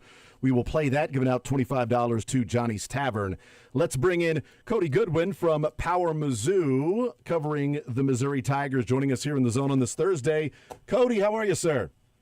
I'm doing good, man. For the football offseason, we sure have a lot to discuss today, don't we? We have tons to talk about, man. There's a lot, and there's a new commitment as of this morning that I want to get into and talk about. But I do want to address just real quick before we get into tons of football, just in general, from your perspective, like what can a win like that, or maybe even a 3-day stretch, 4-day stretch of Florida and Kentucky do for this basketball team during the open portal? While the portal's open, what can it do for this team moving forward? Yeah, I think it probably inspires a little bit of confidence, right? Like they're able to take down the defending national champs, and I know it's not the exact same team, but when you're able to get a win over a program like Florida and what they've been able to do the last few years, that obviously makes you feel good. And then you go to Lexington into Rupp Arena where you've never won, and you find a way to rally in the late in the second half and come out of there with a win. And I know it's, again, the UK team, probably still a little too early to see how good they truly are, but I mean, anytime you can get, a 2-0 start over two, I guess one really good program in Florida, at least the way that they've played the last few years, and then to get a road win to start SEC play, the Tigers ought to be feeling pretty good. I don't think we can fully excuse the border war massacre, but hey, man, 2-0 to start SEC play. If I'm following the basketball team, I'm feeling pretty good right now. Yeah, Sterling continues to use the phrase after the win on Saturday against Florida. The last few days, he said, I'm ready to be hurt again. I'm ready to be hurt again. And I think there's a number of people after the last couple of games are like, you know what? You got me back in. I'm ready to be hurt again. And we'll see what these next 5 games can produce with the way the schedule is. Let's talk about this Missouri football team and the transfer portal that's going on. The big name that people always want to know, the quarterbacks, they get the most money. Some of it's getting really crazy with the quarterbacks position. But Austin Simmons is a guy from Ole Miss. He puts his name in the portal with a no-contact label. And I saw that. I'm like, oh, okay. And then it was no contact label because he's going to Mizzou. And I'm like, oh, all right. Okay. What do you see? What do you think of Austin Simmons?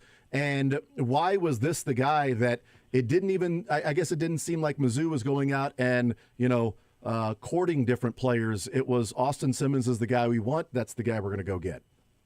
Yeah, and I think that's probably a good way to maybe start the Austin Simmons conversation. Is this was clearly in the tier of guys that Drinkwitz and Chip Lindsey, this was one of the guys that they wanted, right? And this is one of the guys that they went after, and they were able to get him. And I believe Simmons is going to stay with Ole Miss through their playoff run. So whether that ends tonight or if they're playing for the title on the 19th, I believe Ole Miss, Simmons will stay there.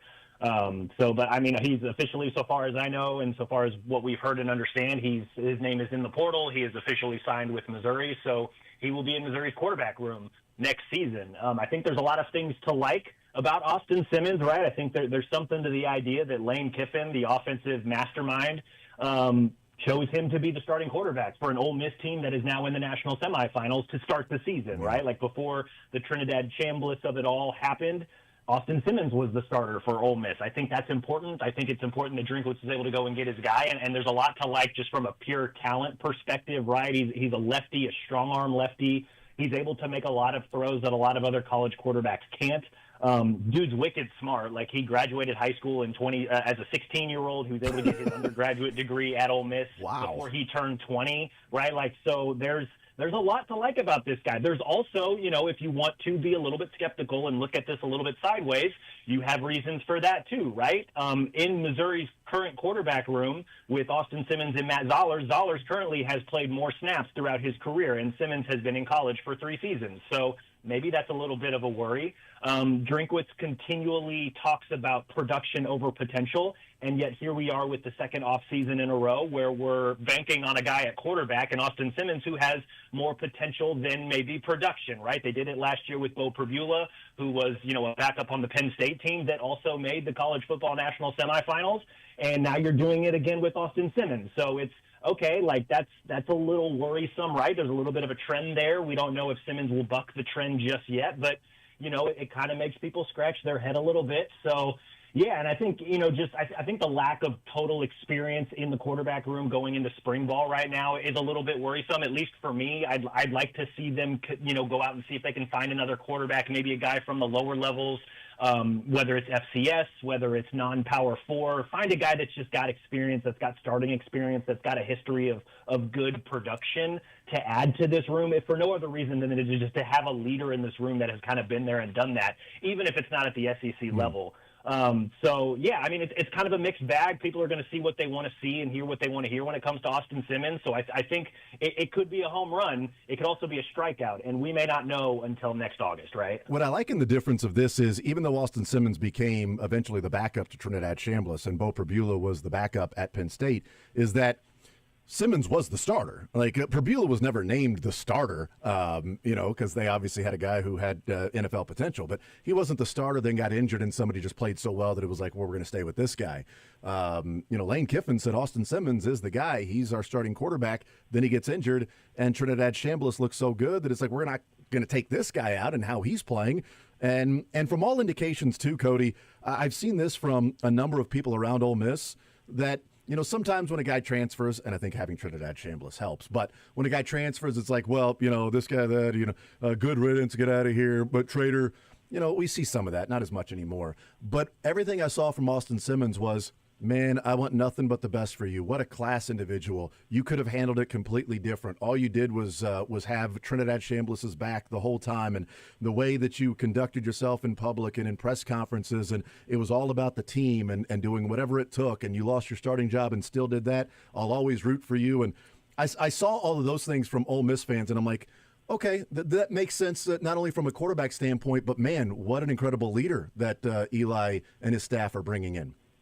Yeah, I think that's another important factor here, that if he does end up being the starter at Missouri next fall, which, all indications suggest that that's probably going to be the case, or at least it's more likely than not, is that they are getting one heck of a leader, right? Like, I mean, this is a guy, again, like, getting done with high school early so that he can enroll in college earlier, being able to get done with his undergraduate degree. Like, this guy has his off-the-field priorities in order, and by all accounts, he carries himself like somebody who is ready to be kind of that leader of men in a locker room that's going to look fairly different next season at Missouri compared to what it was in this past season. So, yeah, I think that's important. I do always point to the fact that, like, hey, Lane Kiffin, I think we trust him as a genius play caller at the college level, and he chose this guy to be the starter on a team that he felt had the capability to do what it's doing now in the postseason. I think that's important. I think it's also important to note that Lane Kiffin's not going to be calling plays for Missouri in 2026, but for him to be able to identify and develop this quarterback, like, he was able to keep Austin Simmons out of the portal the last few years, even while Jackson Dart was still the starter.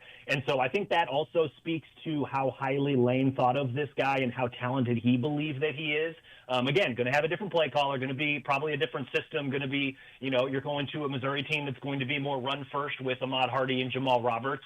But I think there's a lot of traits about this guy that I think are encouraging. And if, there's easy reasons to get excited about Austin Simmons if you're looking for him. Visiting with Cody Goodwin, Power Mizzou, PowerMizzou.com. They get, one more on Austin Simmons, and then we'll move on.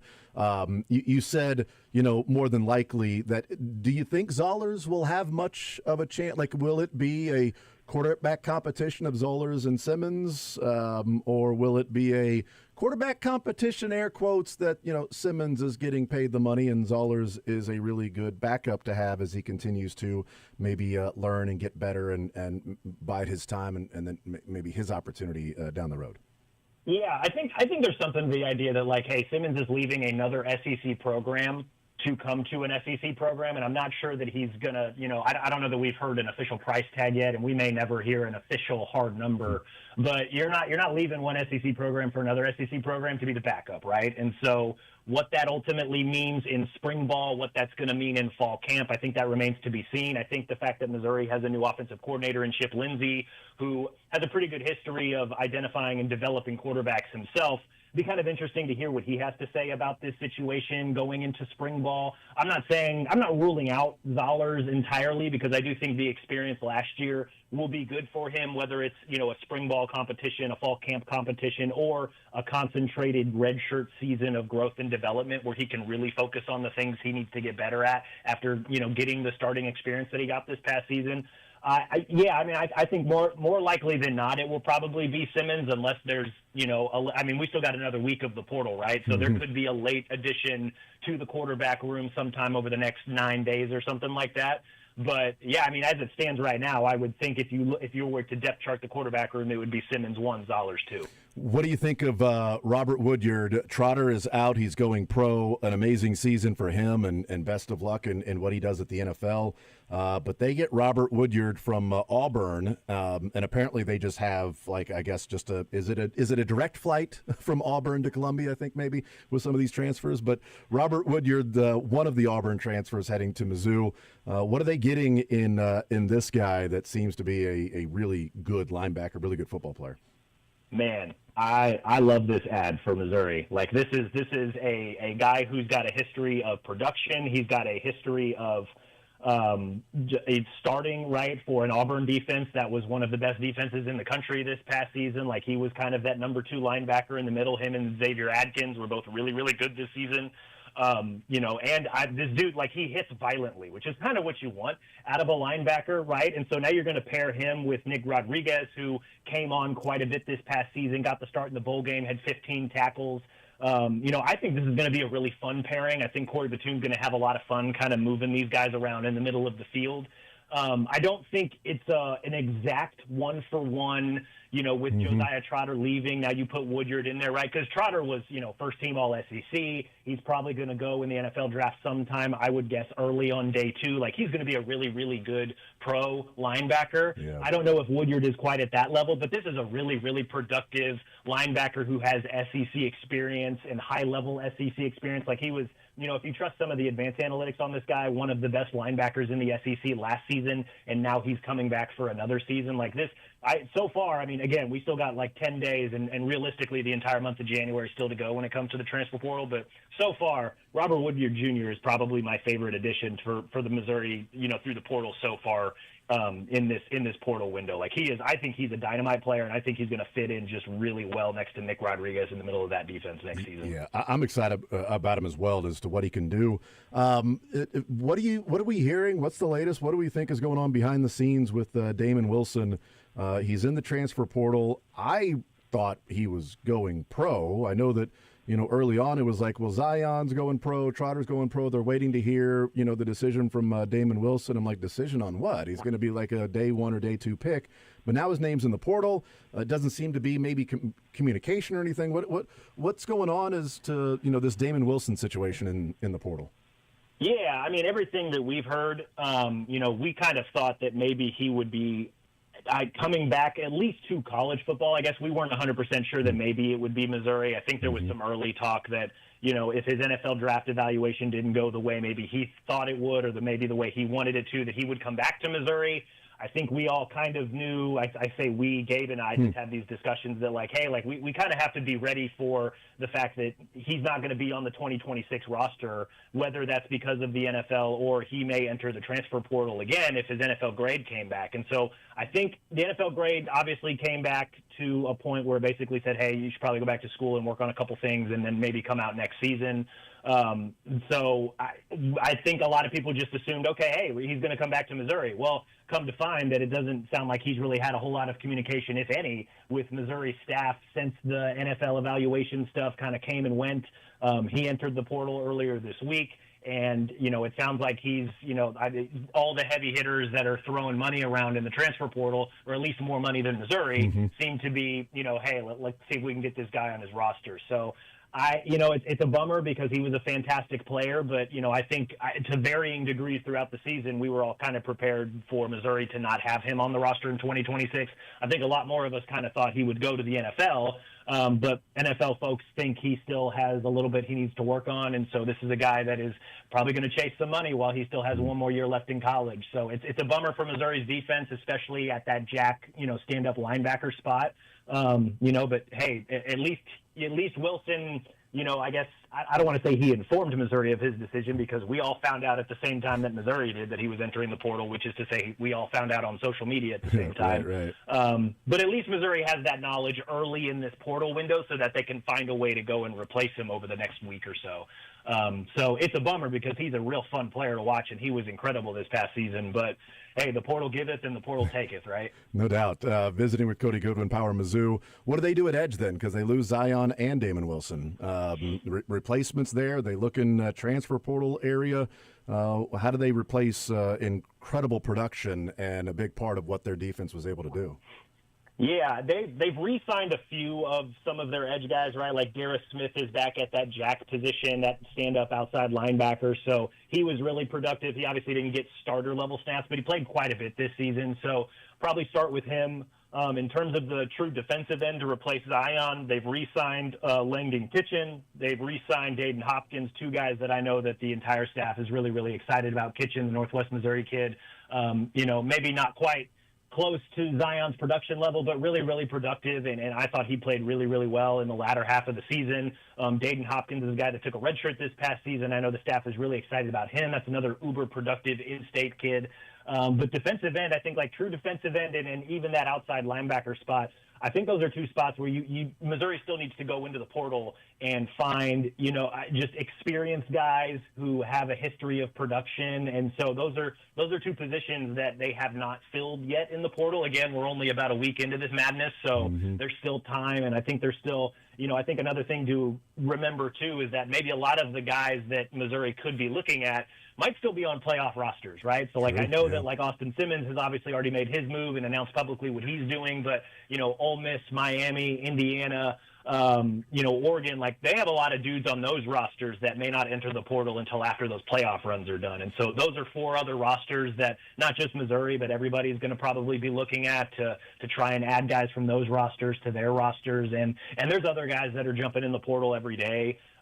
So there's going to be options for them at that edge position, but it's definitely a position I think of need, if for no other reason than just to bring more experienced, productive guys into the room. Because, man, I tell you what, Damon Wilson and Zion Young combined, I think for a total of 100 pressures and almost 20 sacks this past season. You got to find a way to replace that, even if it's, let's throw bodies at the problem as opposed to going and finding a true superstar. So those are definitely two positions of need Missouri still needs to address. The last one, is there or are there players you think Missouri is in the running for that are, some bigger fish out there that would be a splash that they would be able to land and bring in?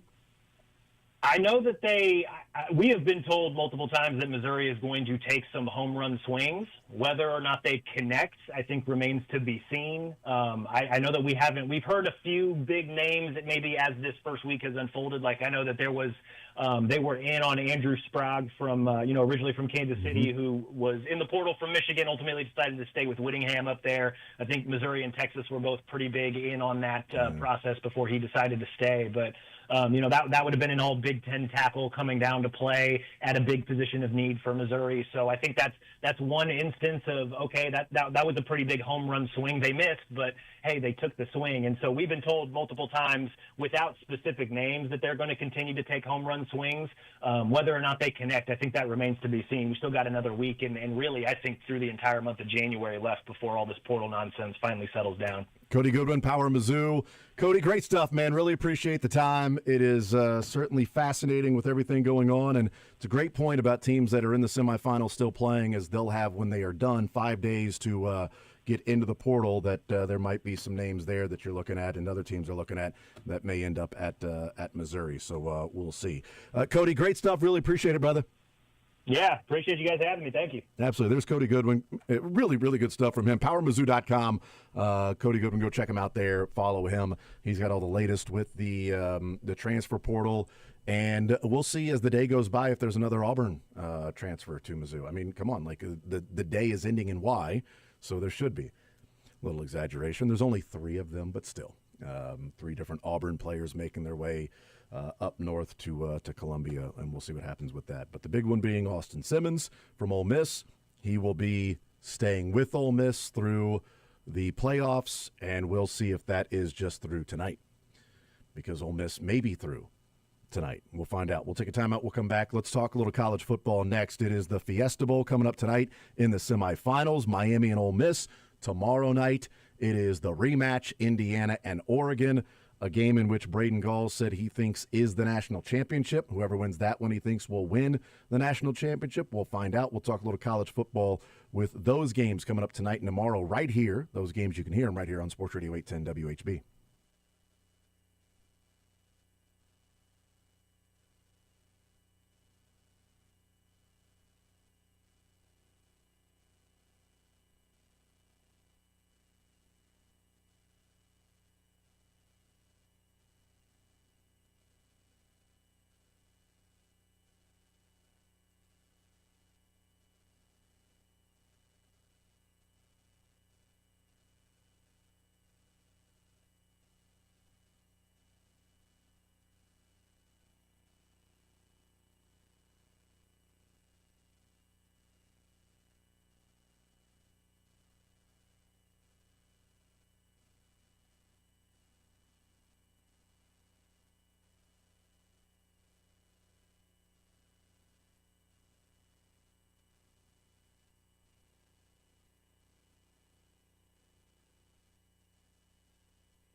All right, hanging out on this Thursday edition of the show, Sports Radio 810 WHB. Thank you to Cody Goodwin talking some Mizzou and the big win last night for the Tigers over the Kentucky Wildcats, going on the road, winning in Rupp for the first time in their history, starting out 2-0 in SEC play for the first time in their history.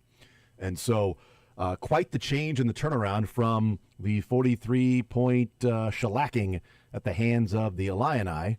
The Fighting Illini. They were the only team that was fighting that night. Missouri offered no fight whatsoever and let go of the rope.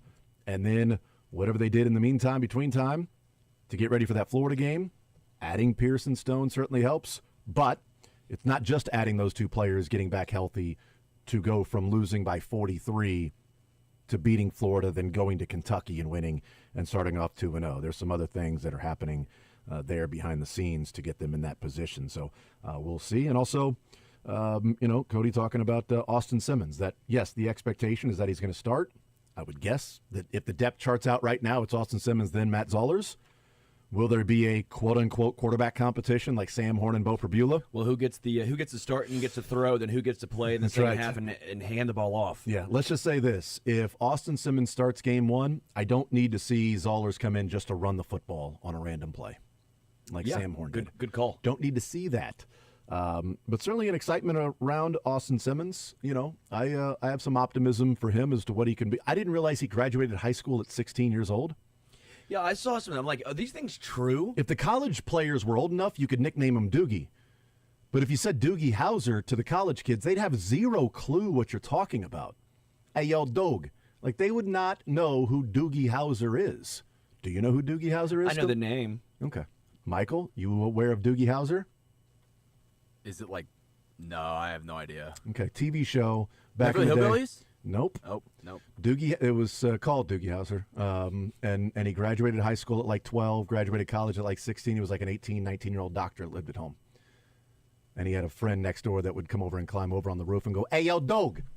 Hey, Doug." What era? Like 80s, 90s. Okay. Doogie Howser.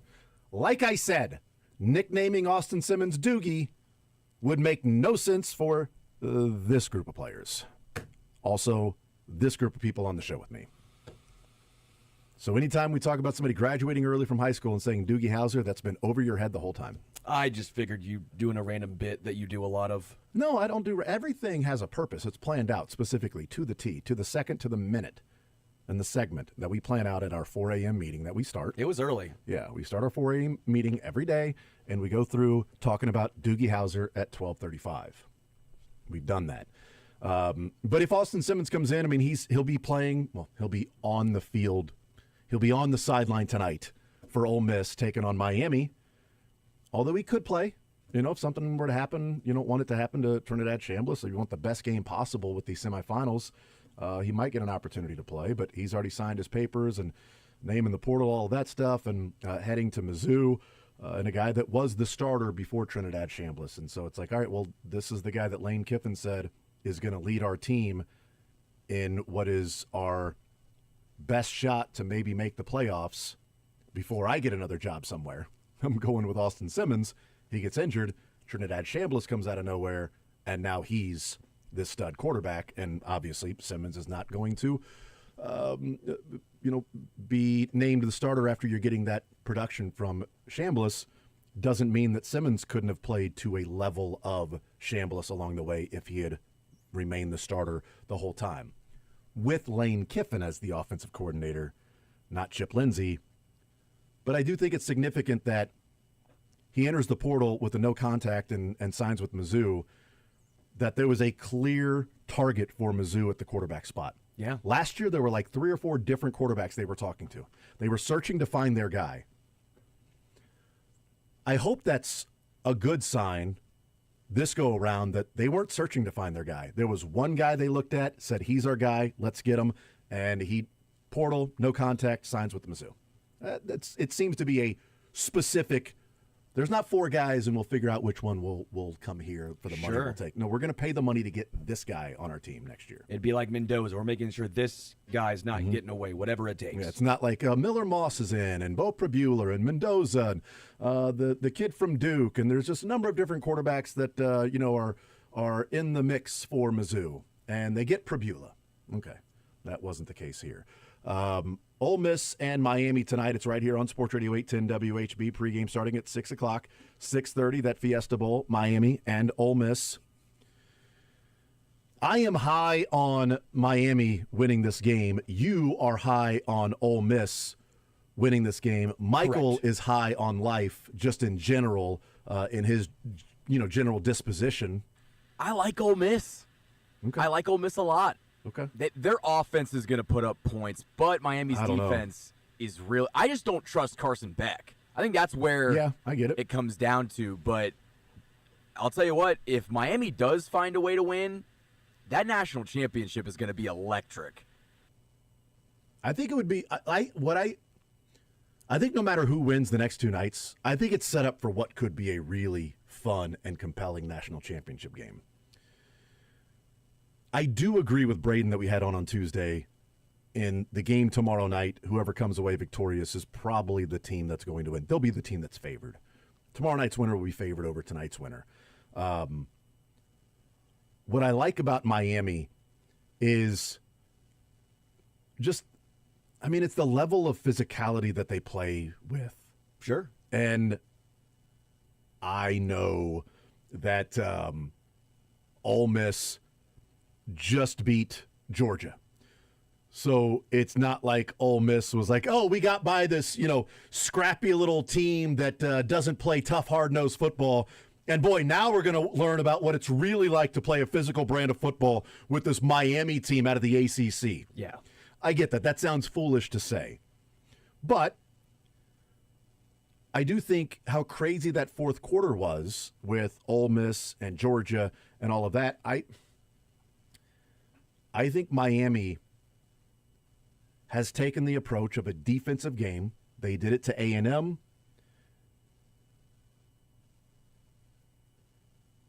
They did it in the quarterfinal.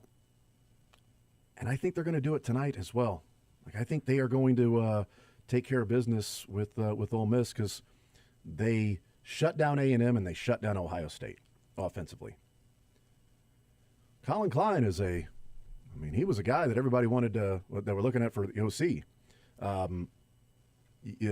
South Florida's new coach that's OC at Ohio State, played a wide receiver. He was a guy that's this OC, this great offensive coordinator, right? Charlie Weiss Jr. now with Ole Miss. It would be 3 games in a row for Miami defensively to go through next head coach, next head coach, next head coach, great OC, great OC, great OC, and limit what they're able to do. They've done it twice. I see no reason why Ole Miss would be somehow different than what we've seen from A&M and Ohio State. I just think Ole Miss offensively is vastly better than Miami. I think Miami, if it gets into the 27 plus points, which I don't think it will. If it gets there, I think Miami can't keep up, even with Ole Miss defense being, I think, poor. The funny part was that Tulane game. You see 41-10, but Tulane moved the ball very effectively against Ole Miss. So maybe Miami, even though they're bad offensively, is able to still move the ball and put up enough points. I do trust the defense of Miami. I get that. But if you have to trust one of these two teams to make a big offensive play, a couple in a game, just a handful, two or three big plays, I trust Ole Miss way more than Miami. I do. They're better running the football. They're better throwing the football. Miami has one of, if not the best defenses in college football. There's no arguing that. But Ole Miss is so multifaceted on offense that it's not just, we'll stop Kawan Lacey or we'll just stop Trinidad Chambliss through the air. No, you have to stop both. And that makes it real difficult. I think it's just too much for Miami. I think the wrong team's favored. I think Ole Miss wins this game. I like the under in this game, so that means Miami and the over is going to hit, obviously, since, you know what? I don't want to do it. I'm doing it. Sterling Stamp. Whoa, okay, thank you. I feel good about the Hurricanes now. Ole Miss wins this. Feel good about the Canes winning. Ole Miss wins this. Yep. I need to do my Lee Corso. Give me the helmet, the animal helmet of a rebel or something, and I'll do the hands in the air. Give you some fake, a couple of How do you pop do that? guns. Yeah, how would you do that? How would he do that? The helmet reveal. And making that sound. Pew, pew, pew, pew, pew. Pew, pew, pew, pew. Pew, pew. But not even the pew. No, it's just pew, pew, pew, pew. Gotta do it like that. Yeah, I'm Ole Miss, though. I like the under, and I like Ole Miss to win outright. Okay. The first quarter could be massive in this one. Because if Miami, like if Ole Miss gets out to let's say they score first couple of possessions, touchdown, field goal, they're up, 10-0 or 10-3. Like at that point, like Ole Miss sort of can dictate a little bit. But if Miami comes out there and just physical and Ole Miss is like 3 and out, then you're going, okay, this is going to be a dogfight the rest of the game. I think the first couple of possessions will tell us a lot about how this game can go. Because you're talking about an Ole Miss team that just scores and scores and scores. But A&M scored. Ohio State scored until they ran up against Indiana.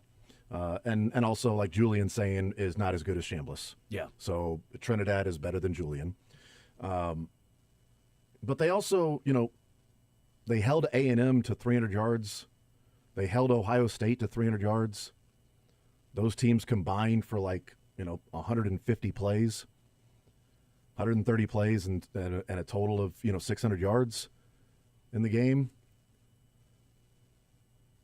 Also, I'm pumped to watch Ruben Bain play. I was gonna say we almost want him to have not a bad game. Yeah, suck. But you know what? Let's go blow Ole Miss. for Bain. Let's go Ole Miss. I hope Miami blows for the Chiefs to get Bain. Not that they couldn't get Bain if they don't blow, but if they, if he goes out there and just dominates the next two games, sitting at number 9, the Chiefs needed to lose a few more games to go and get him, man. This feels like 2018 Chiefs versus this year's. No, I'll say either like the 24 Chiefs or like this year's Texans team, where it's like, okay, where it's like Ole Miss is strictly offense. They're strictly offense.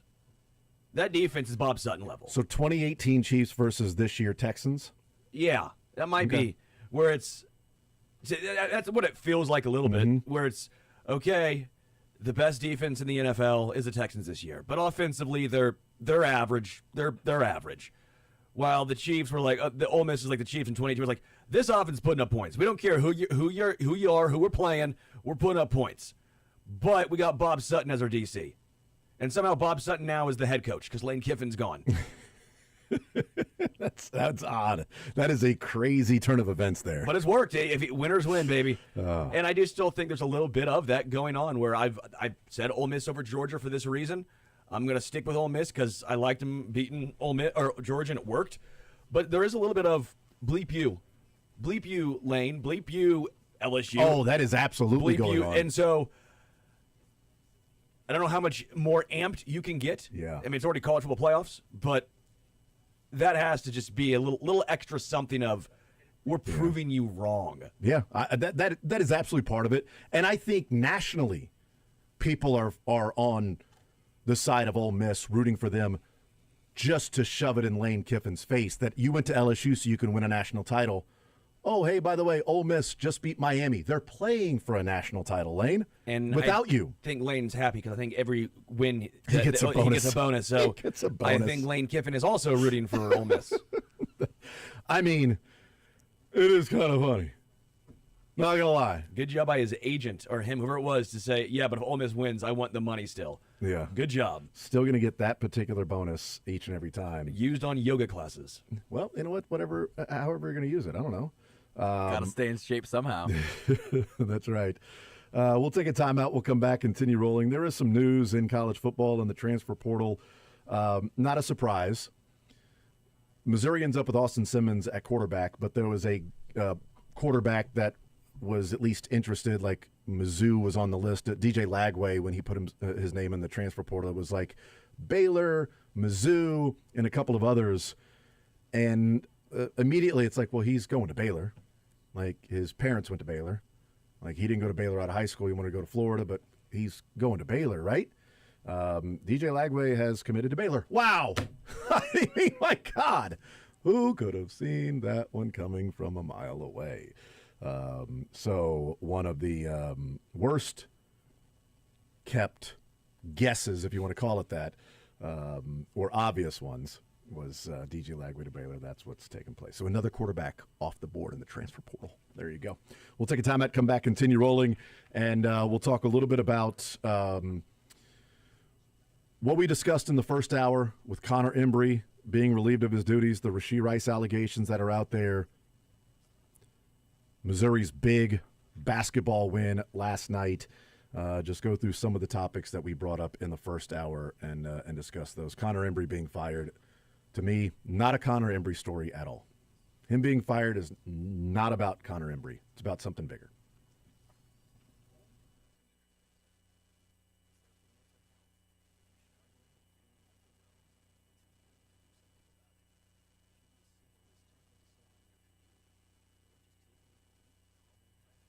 Listen up, y'all. FanDuel is giving all customers a profit boost every college playoff game day. This means more chances to level up at your picks and turn big moments into even bigger wins.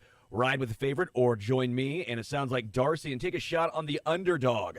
Or build a parlay and then apply your profit boosts and go for even bigger winnings.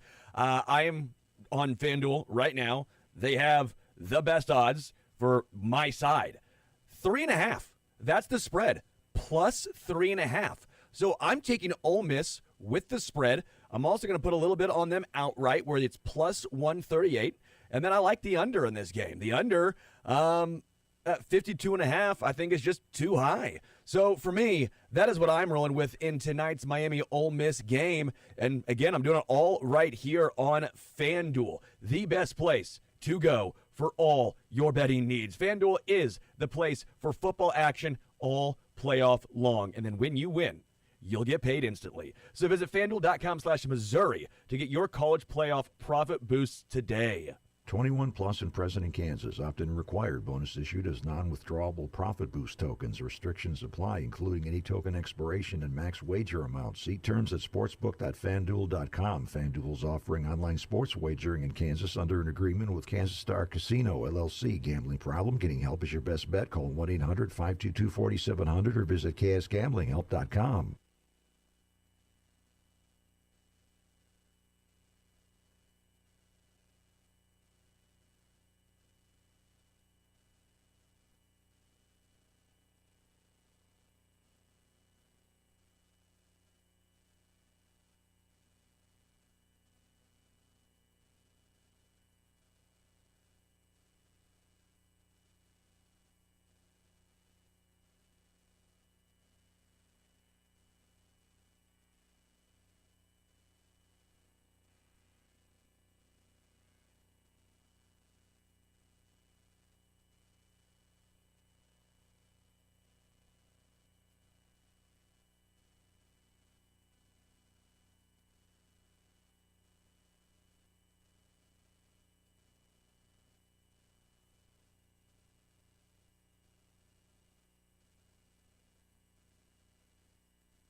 All right, we continue right here on Sports Radio 810 WHB. Sports or Leisure coming up in the 1 o'clock hour, giving away $25 to Johnny's Tavern, playing some Sports or Leisure. 913-381-810 is the phone number for that. John Harbaugh has said he will not take any interviews with any teams this week. He is going to take a week off, not a year. He's going to take a week off. He's going to travel with his daughter back to law school with her during this time as her winter break is over. Spend some time with her, and then start next week planning some things, which is smart for Harbaugh to wait to see if Sirianni gets fired or if McDermott gets fired or who else, might get fired in the NFL. Yeah, where'd you rather go, Cleveland or Buffalo? Well, based on weather, neither. But to coach, I would probably say Buffalo. Because Miami, I'll take Miami. I'll take the Dolphins job. And the Dolphins were one of the reported teams that had reached out to Harbaugh after he was fired. So he had not yet fired their head coach. So that makes way more sense then. Yeah. Because there was like 7 teams have reached out with 6 openings, and we were like, okay, so who's that 7th team? Mm-hmm. Well, it sounds like it's the Dolphins. Yeah. Who else would be on the hot seat of maybe being fired? I mean, Tomlin, no. McDermott. Yeah, but it's McDermott and Sirianni are the two. Sirianni, is it that hot in Philly? If they lose to the 49ers at home, and you've had 2 years where you've gone to the Super Bowl, one that you've won, and then the other 2 years in this 4-year run have been like less than stellar, annoying, you're kind of done with his bleep. I think no. I think it's the coordinators. I can't stand the guy. I don't know if he should be fired. I'm with Darcy, dude. I think he's closer to that than maybe some people think. Well, I would agree. And again, you know me, I still have a lot of. I'm not saying he should be fired or Philly. not. I think it'd be funny if he was, but just from personality standpoint, Dude, I got a lot of people still in Philly I talk with, and a lot of them can't stand him. Yeah. They can't stand him. I get it. And if he's not, when I am a huge 49er fan this weekend. They're tired of his shtick. They're tired of the also tired of his other, big Dom and on the side. Everything feels like it's a bit, and it's fun when you're winning. Yeah, tired of his shtick, and they're tired of his. When you're winning, shish it's kebabs. fun.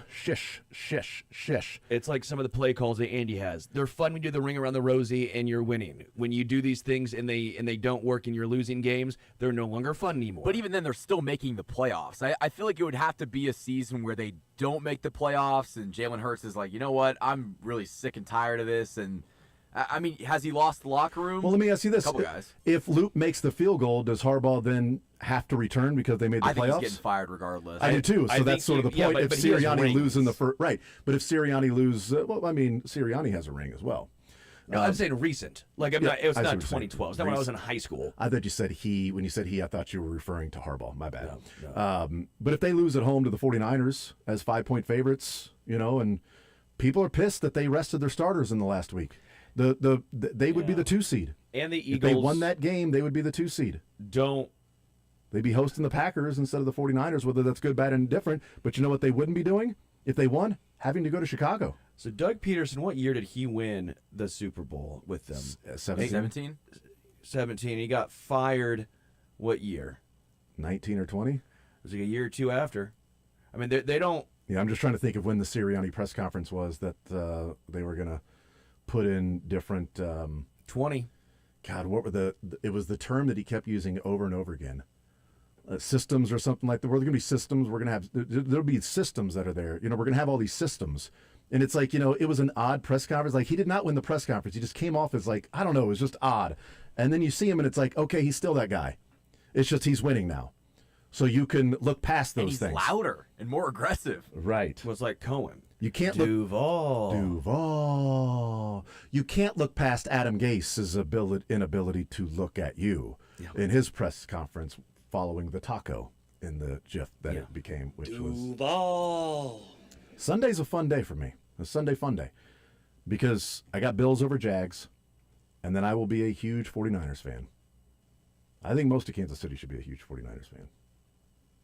I think all of Kansas City should be a huge. If you're a Chiefs fan, you should be a 49ers fan this weekend. What would be worse, Eagles or Broncos winning the Super Bowl? Broncos. Good call, We were in Darcy. sync That right was there. awesome. Yeah, that was like So you're fine with synchronization. So you're fine with the Eagles saying we went to 3 of 4 and now we're the most recent back-to-back Super I Bowl think champions, saying not it the ain't Chiefs. the fine Broncos. with Oh, is a little man. different. I would be more upset if Denver won Boom. than if Philly did. Because then you got to think, if you're a Denver fan, we're the new team in the division. We're going to run this That's division for the next fine. decade. But then if you're talking about the Chiefs going to 5 of 6 Super Bowls, winning 3, and being the first team in 20 years to go back-to-back, and then right after you go back-to-back, another team goes Dude, back-to-back you're- that would also have gone to 3 of 4 and won 2, they would say, oh, the Chiefs dynasty? Why aren't you talking about us in the dynasty mode as you're talking about the Chiefs? You're asking if I'd rather get shot or stabbed. Either way, we're dead. Either way sucks. I know, it both sucks, but what sucks less? Getting shot, probably. I don't know. I don't know. Would it? One's more intimate. Oh, getting stabbed? Yeah. I don't know. You could be close up getting shot. I And don't they- know. Yeah, I don't want it either. Like, if the Eagles and Broncos play in the Super Bowl, I'm out. I'm out. I can't even watch it. Can't even watch the Super Bowl if that happens. That's why, let's go 49ers. End that conversation right away. Cancel that puppy. I like the bye over the Broncos. I think the bye is going to get them. The bye is going to sneak up on Denver. But the problem is Bo Nix able to read the Bye's defense? Because he may throw the ball to the Bye's defense a couple of times. Sports or Leisure next.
sports, but nothing wrong with a little leisure time. Why not both? You're going to have a heart attack by the time you're 40 if you don't learn to relax. It's time for sports or leisure on The Zone with Jason Anderson.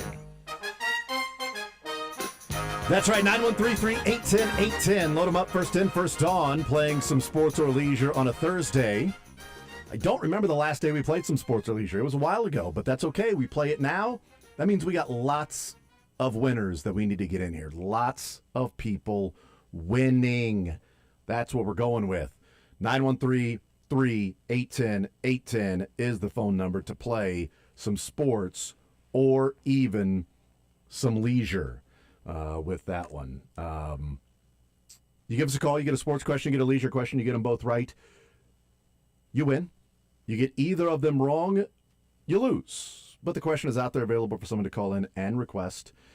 If you know the answer to it, or if you're a Googler, a googly thingy, if you do that, you can win as well. 913-381-0810. Johnny's Tavern, premier sports bar in Kansas City. Unfortunately, there will not be a Johnny's Tavern Monday after a Chiefs game giveaway or a special with the large specialty pizza that is the price or percentage off of what the Chiefs score. It's not happening. Plus, if they were playing, it probably wasn't great anyway, but whatever. But you can still go there and get their awesome specialty pizzas. Fair price pizza. Yep.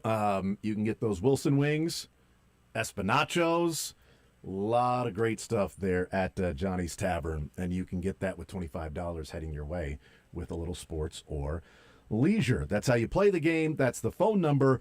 Categories today on the sports side, the categories are, we're keeping it football, general NFL, and then we have a few, as the season wraps up, we have a few Chiefs-specific questions, but general NFL and a few Chiefs-specific questions. Those are the categories there with the NFL. We'll get into more playoff stuff next week, and maybe even look at some playoff runs for the Chiefs as the NFL playoffs are here.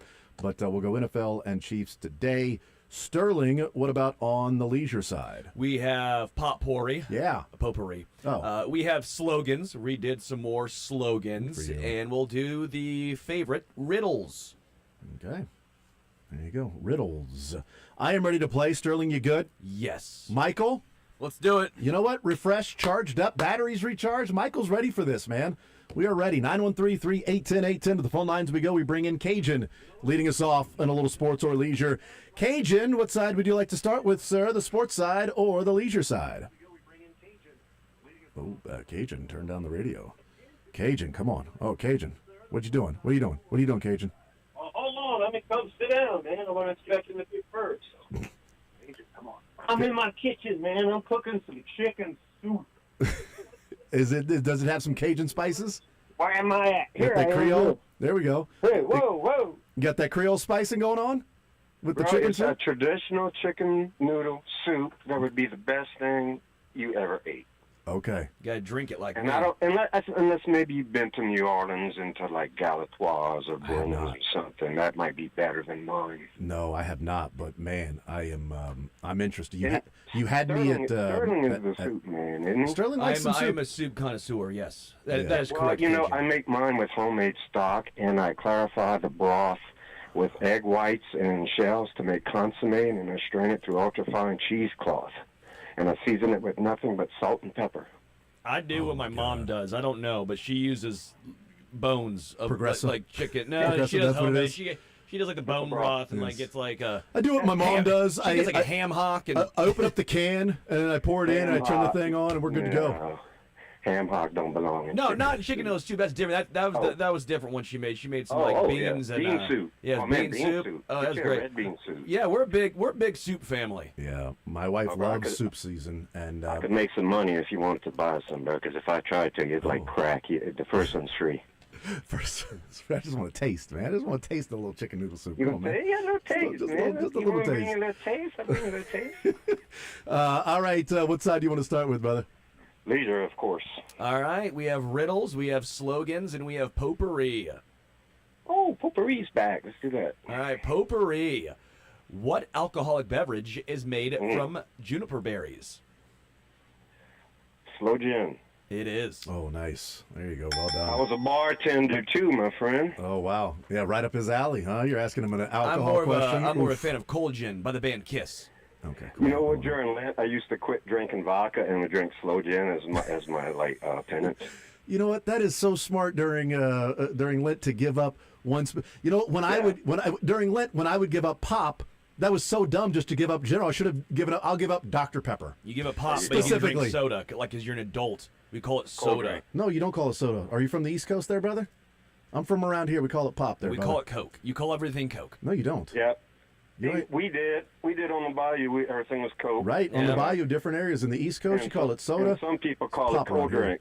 It's pop around here, Sterling. Cold drink. It's pop around here, Sterling. Come on now. Pop. Yeah, I've heard pop mostly. Pop. NFL or specific Chiefs, Cajun? What you thinking? NFL. All right, let's see. Is there anything? I probably should take Chiefs though. No, you're 'cause good. I'm so forget everything about the NFL. Go ahead. I always like to see if there's any like Saints related stuff when you're on, but we don't. It's got to be in like the losing records or something, or No, we dubious records, like who was the first team to lose to the 0-28,000 Tampa Bay Bucks or something. All right, who was the first nip now? Daniil, let's just go with this one. Daniil Hunter with a sack in Week 18. He became the 6th player in NFL history to have 4 seasons in his career with more than 14 sacks. Just name any of the other 5. And what position was it? Defensive line, outside linebacker, edge. There is one outside linebacker. There's an outside linebacker in there. Yeah, there's one current player, but I'm gonna take a wild guess and say Pat Swilling. That was not correct. Okay, he's not That'll one work. of them. Yeah, Cajun. I can smell the soup from here, man. He's lying to I'll bring you. you some, bro. You can't Hey, smell y'all it. say the word. I'll bring you some. Word. All right, I'll go on my way, friend. Don't leave. Not I right won't now. leave I have until to, 2:05. I have to leave early. Well, not leave the show. Oh, early. you're SOL, bro. I got to be out at 2:05. Ain't gonna make it, my friend. Sorry. Well, a different time. Well, what time? Yeah, it's 1 o'clock. Yeah, ain't no way I'm gonna make it. Sorry. You're good, brother. Appreciate you, man. We'll catch up. We'll do that. See ya. Absolutely. 913-381-810. If this was one of the days where I would be able to stay around a little bit longer, but today I gotta jet. I got 4 in the door. I gotta be Sterling today. 4 in the door. I show up at 10. I get out at 2. Come on, I don't show up at 10. I show up at 9:45. I get out at 2:02. I'm a grinder. 4 in the door. Who is gonna bring us food next on the line? Who's bringing? Let's find out. Who's bringing us something next? I don't know. Who is up next? Cajun Waiting the said longest. soup. It is Craig is next up on Sports Radio 810 WHB. Craig, what side do you want to start with, man? Sports or leisure? Leisure. All right, we have slogans, potpourri, and riddles. I'll try slogans. Slogans it is. There are some things money can't buy. For everything else, there's blank. Man. Oh, my goodness. The second you say it, you're going to be like, oh, of course. Well, I mean, I can't think of it. There are some things money can't buy. For everything else, You're not going to believe this. My attorney's calling. Yeah? I Does he know gotta, the answer? I got to exit. okay. Does he know the answer, though? Phone a friend. No, I do not. But Does your attorney? I'm gonna ask him. Okay. But thank you. Yes, sir. Bye. He's phoning a Cuts friend. are gonna be so much fun. That's so great. yeah. That was a great one. I'll tell you what. Gotta go. My attorney's calling. I hope everything's okay. I do too. I hope it's just a general check-in. Hey, you know how December 20th we emailed and I said I'd circle back after the first of the year? Yeah, circling back, buddy. Did you see that? I love every year at like January 3rd, it's the same tweet that goes out or meme or whatever that goes, oh, crap, everybo's circling back. We'll circle back after the new year. We'll get back to it. I wonder if he's gonna. No, I can't give away the slogan. Okay, yeah. But I was going to put him on hold or we were going to just try to dance for a little bit. What if he and he asked- could flip over to talk to his lawyer And then if a lawyer didn't know it, flip back over and go, guys, he doesn't know it. All right, thanks. Or if he phoned a friend. Yeah, it'd been great. I A think friend you could just phoned ask him. him. That's not what happened, though. Therefore, we go to John next up on Sports Radio 810. John, sports or leisure, what side do you want to start with? I will start with, I guess it doesn't matter because the two questions you guys have thrown out there so far are the two easiest ones I've heard in a while on the show. Wow, okay. So I'll just say MasterCard Reggie White. Yeah. I thought that was a fairly easy Well slogan done. too, but Jason didn't know it and he didn't know it, so good job, Yeah. John. Yeah. John, there are nice some job. things money can't buy for everything else. There's MasterCard, which I was going to say, I wonder if he's using MasterCard to pay his attorney. There are some players that cannot get sacks. For the other ones, there's Reggie White. Yes. That's also the slogan. Yes, Danielle Hunter with sack in Week 18 became the sixth player in NFL history to have at least 4 career seasons with more than 14 sacks. The other 5 players, Reggie White has the most with 5 different seasons of more than 14 sacks. You guys want to think of any of the other Let me just 4? throw a dart. Myles Garrett. Nope. Strahan. Von Miller. No. Oh. None of them. Yeah, I'm a little surprised by Oh, that too. Bruce Smith. Nope. One of them's active. What? One active player. No, not Bruce Smith. TJ Watt. TJ Watt's the active player with 4. Yeah, All of these others have 4. Yeah, TJ Watt. This person's very close to TJ Or Watt. JJ Watt. JJ Watt. JJ. And then this person was close to Kansas City for a time. Now he's close to Canton. In fact, Terrell Jared Suggs. Allen. very, very, very recently in Canton. Jared Allen. Jared Allen. Jared. And then Kevin Green. Huh. So there you go. JJ and TJ Watt, Jared Allen, Kevin Green Bruce have Smith? 4. Danielle Hunter with 4, and Reggie White now with 5. More than 14 though. More than 14. So that might be the cutoff. Maybe that's why the question was more than 14. I don't know. But yes, MasterCard Reggie White. Well done, John. We'll put you on hold and get your information. Just that easy. How about that? So did that exactly 14 or More than 14. So 14 doesn't count 'cause he had a lot of 14s. Yes, Yeah. more than 14 because Danielle Hunter has 15, 14 and a half, 16. So the half's what got him in. It's the half that gets Danielle Hunter into the Hall of Fame. That's what I'm saying. Well, wait, no. Who knows? Boy, I'd like to get him into Arrowhead wearing a Chiefs jersey. That'd be great. Let's go to Tim next up on Sports Radio 810 WHB. Tim, sports or leisure, what side would you like to start with? Ooh, man. The other general NFL questions kind of tough like that, or? It's sort of Well, not tough. just ranges. There's a range of whether they're tough or not. I don't know. I thought that was an easier one just because there were 5 different answers.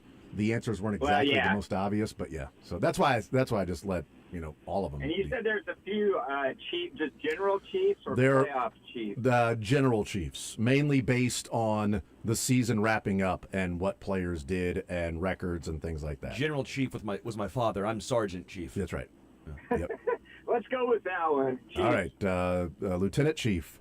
All right, so Chris Jones now has 87.5 career sacks, which is the 3rd most all-time in Chiefs history.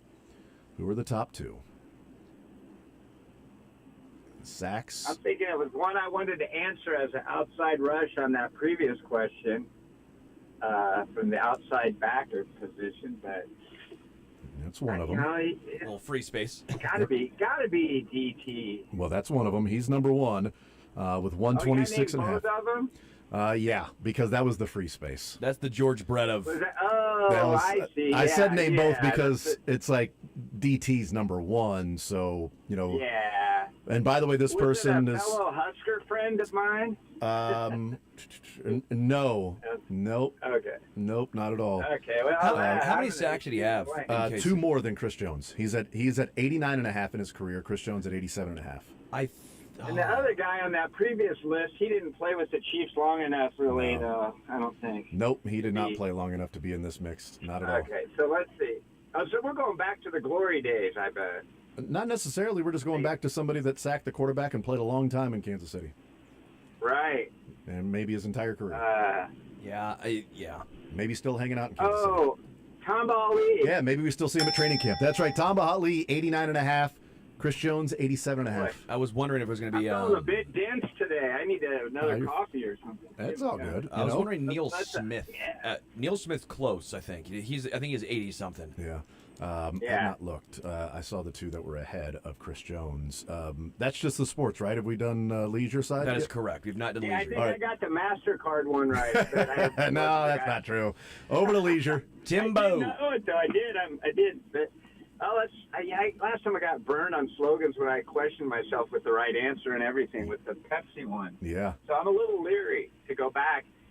I did win with the riddles last time we played. Let's do the riddle. What the heck? Let's do a riddle. What can go through glass without breaking it? Light. Yes, it is light. Nice job. Very I good. better know that. I'm an ophthalmologist. Oh. So there you go. I'm pretty optimistic too. We're sort of the same way, man. I'm an ophthalmologist. Yes. Just try to spell it real quick. OPTIMOLOGIST. That seemed correct. Tim will put you on hold and get your information. Congratulations, sir. Well done. Hey, thank you, guys. Yes, sir. 913-381-0810 is the phone number. Let's see. That's winner number 2. Let's go back to the phone lines, and we bring in, who's waiting the longest? Brian, next up on Sports Radio 810. Brian, sports or leisure, what side would you like to start with? Let's try leisure just for the heck of it. All right, for the heck of it, we have riddles, potpourri, or slogans. Let's try slogans. All right, this one is a little bit of an older one, but it was very memorable. And I think if you think about it, it makes a lot of sense. Let your fingers do the walking. Yellow Pages. Yellow Pages. Nice yeah. job. Well That's done, why I said, 'cause Brian. that one took me a while, but when you do this Yes. with your fingers, you're like, oh, Yellow Pages. I get it. I would not have got that though. I mean, Yeah. it makes sense now, but that's out of my element. You Yeah. know, Good it's job, been a while. Brian. We're It's proud been of a you. while. Do you know what the yellow pages are, Michael? Yeah, those giant phone books. It's what you hit your friends with. It's right. And things that when I are was a Boy horrible when they Scout, get wet. I used to have to deliver those terrible things to people's doorsteps. It was awful. Those things are heavy, man. You got you got one heck of a workout if you're doing that. Yep. Man, you just then put them underneath like a table or something so you can even out the table, even out the chairs and stuff like that. Over to the sports side, NFL and Chiefs specific. What are you thinking? Let's try Chiefs specific. All right, very good. Nick Bolton moved into top 5 all-time in Chiefs history for solo tackles at the end of this year with the number of tackles he had in Week 18 for a career. He has 362 solo tackles in his career. That makes him number 5 all-time. Can you name 2 of the top 4 that are ahead of Nick Bolton in How solo about tackles? DJ, Derek Johnson? He is the leader by about 400. It's Derek Johnson in a wide gap. But this DJ's is number tough. 1, and then one of Okay, the other 3.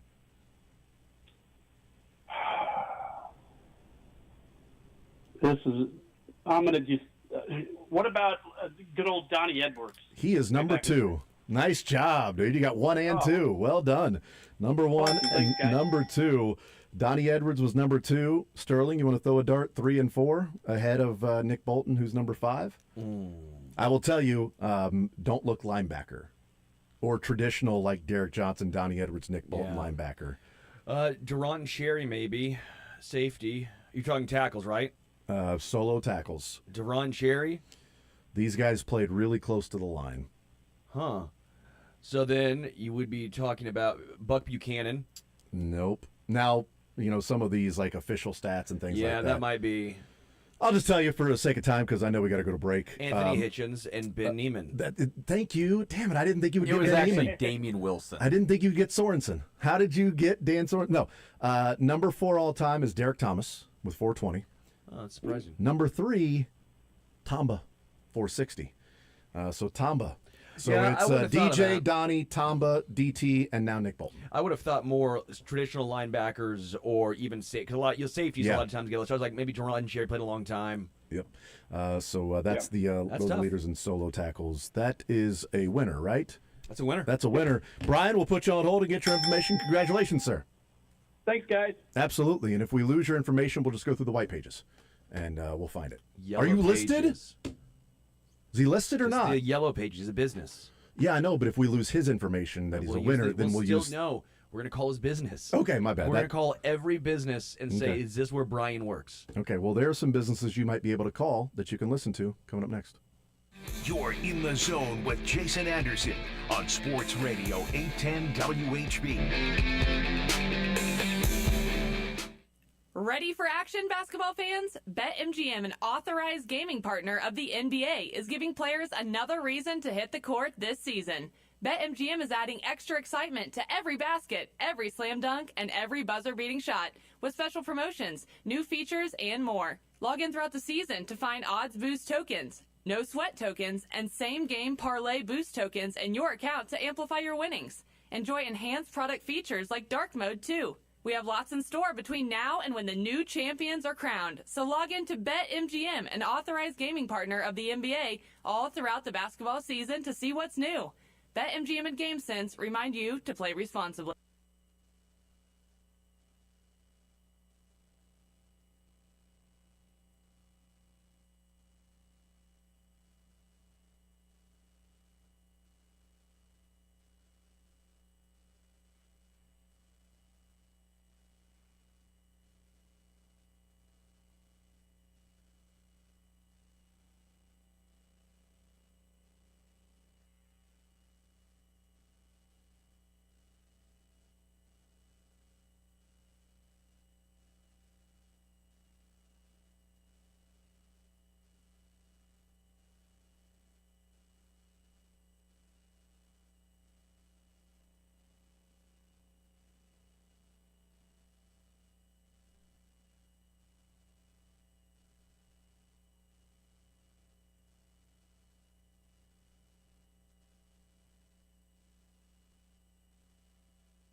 All right, we continue right here on Sports Radio 810 WHB. It is Sports or Leisure, $25 Johnny's Tavern.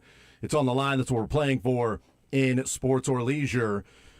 Get a sports question, get a leisure question, get them both right. You win. Either of them wrong, you lose. Question out there available for someone to call in and request. We do not have any open questions on the sports side. Leisure side, do we have any open questions? I think they're all... We do not. They've all been answered correctly. The categories...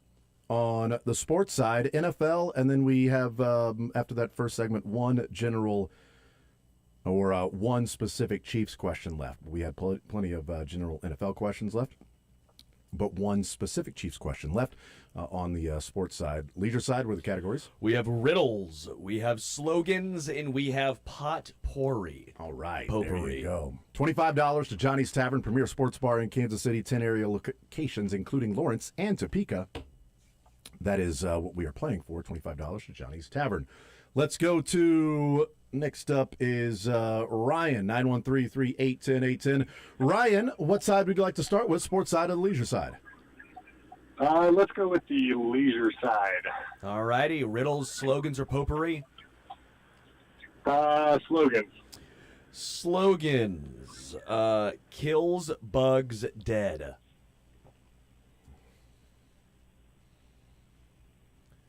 This is the only one I got. Yeah, Jason actually got this. Yeah, Yeah, this was the one that. Well, Jason, no, I got you 1.5. Yeah, you got 1.5.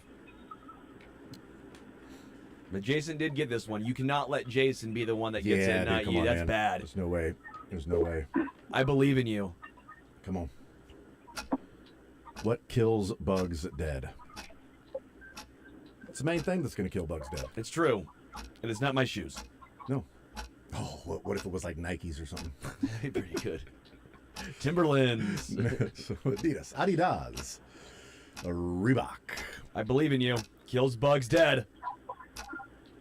We think. We say right. Rain. Yes. Okay. There you go. Raid. Yeah, that's correct. Over to the sports side, Raid does kill bugs dead. At least that's what they say. On the sports side, we got general NFL, and we have one left of the Chiefs specific category. What are you thinking? Chiefs specific. All right. So, in Week 18, Hollywood Brown had a reception of 51 yards. He became the 16th different wide receiver for the Chiefs to catch a pass of at least 50 yards since Mahomes took over at quarterback. Name the other 15. No, I'm joking. But which player has the longest reception dating back to when Mahomes took over as starting quarterback in 2018? Now, this longest reception was also a touchdown.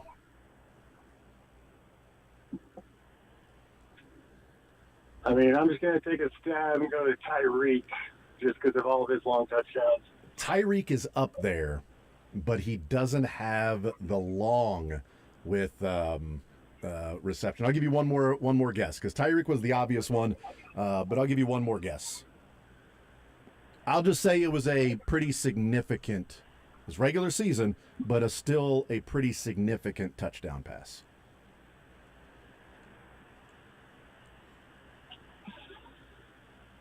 You said regular season? Yeah, just regular season. Pretty significant touchdown pass. Longer than any of Tyreek's receptions from Mahomes.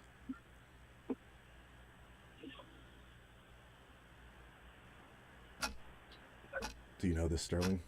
One more time? Nope. You got to guess. You should guess Tyreek Hill. Tyreek Hill. You're wrong. Shoot. You're wrong.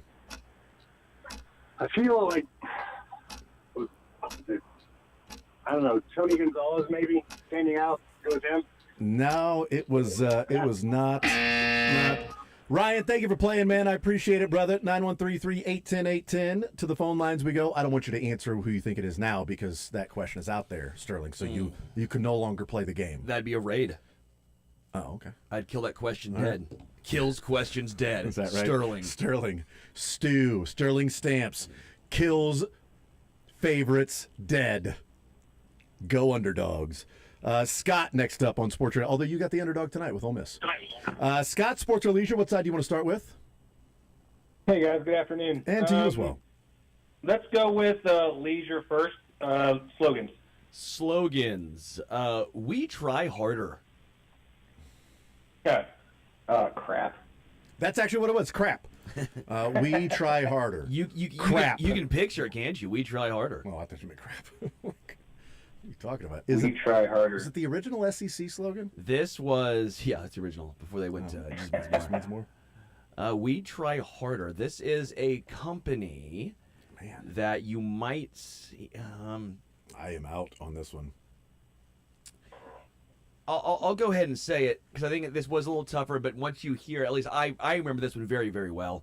You can rent stuff from them. Oh yeah, now I know. Okay. Guy. Yeah. Let's see. Not like Blockbuster movies or anything like that, but like you can rent something large from this company. We try harder. Like Rent-A-Center. Is it like Rent-A-Center, Sterling? It's not Rent-A-Center. Oh, okay. Well, I'm just trying it's to not eliminate. rack. I'll rack you. Trying to think of all of the different rental things that are not We Try Harder. Because what you're saying is they didn't try harder. But you do rent some things. It was a rebrand they did to try and harder. Yeah. They weren't trying hard enough. That's kind of the thing. Was like Domino's. I'm thinking like a bunch of the big rental companies that in the construction business, but it's probably like is it like a car rental? It is a car rental. You're on the right path. Yes. We try harder. They don't pick you up, or at least it Do they wasn't their still slogan. use It's not them. Do they still use it? Yeah, I believe they still use it. Okay, because if you don't use it, you will lose it. So. Know that. Yeah, nope, I'm still drawing a blank, fellas. I appreciate it. Scott, thank you for playing, man. And you help somebody along the way. It's a community, right? It takes a village to go to Johnny's Tavern. You can see if they still have the same slogan. Yeah, I don't know if they do.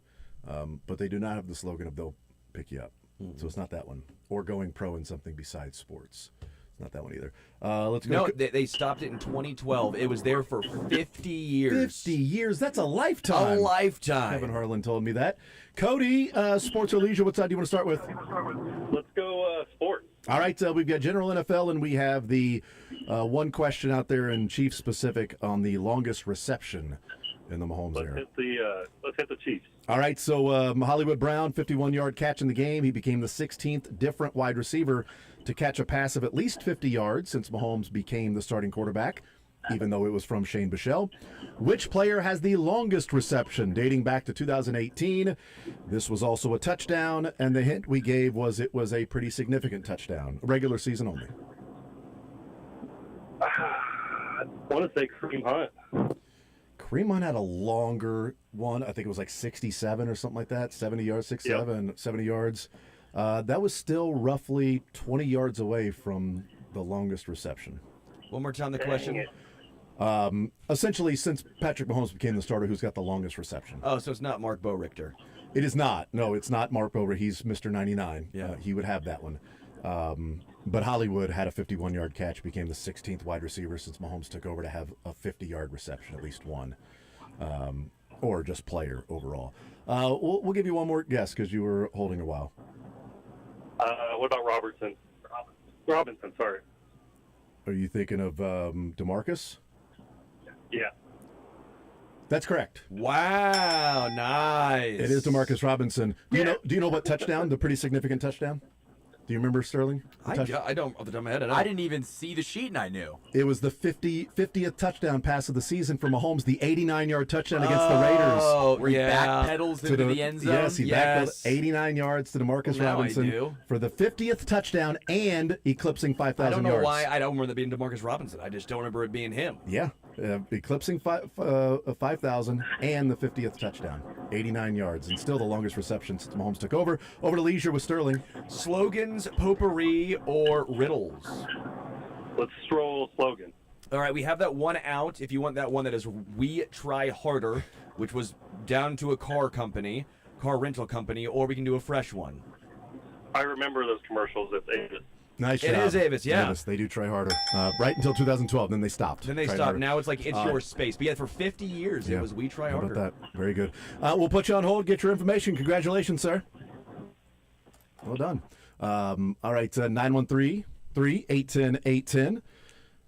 Playing some sports or leisure, 913-3-810-810 is the phone number. So, yeah, you guessed Tyreek Hill, you idiot. so stupid, Sterling. Everybody knows it was Demarcus Robinson. Chris Conley. No, he's actually not one of the 16 different players with a 50-yard reception. Byron Pringle. I'm just naming Chiefs receivers. Also not one, by the way. Also not a receiver that has Doris one. Fountain. You are naming the ones that did not. There's a lot of receivers. I'm naming all the ones that did You're not. really good. It might be easier. That'd be fun to see how many. Yeah, it might be easier to name the Maurice guys French. who did not. Also did not have one. Yeah. Josh Gordon. Also did not have one. Doris Fountain. I already said that. He already said Fountain. Hey, come on now. Yep. I thought you said French. He said both. Cornell Powell. Also no 50-yard reception. Sky Moore. That is incorrect. Sky has one. He has one? Sky for it. Yeah, Sky got a 50-yard reception. Dang, I was trying to see how long I could go without naming. Jacksonville? I think it was that one, right? It had to It was be. like a broken play. Yeah. And it was like, oh, there you go. There's Sky Moore. I mean, he did We not can count exactly his like- catches on one hand, so it's... Yes. And it wasn't the touchdown in the Super Bowl. That was a much closer one. Let's go to, because this year Hollywood and Taekwon joined the group. Yeah. Of 50-yard receptions. Yeah. Let's go to, nope, that's the wrong one. Boop, sorry. Let's go to Mark next up on Sports Radio 810 WHB. Mark, sports or leisure, what side do you want to start with? I'll go with leisure. All right, we have riddles, we have slogans, and we have potpourri. Let's go with slogans. All right, slogans. Don't leave home without it. Oh, yeah. Don't steal home without it in Major League, too. Yeah. Don't Don't leave leave home without home without it.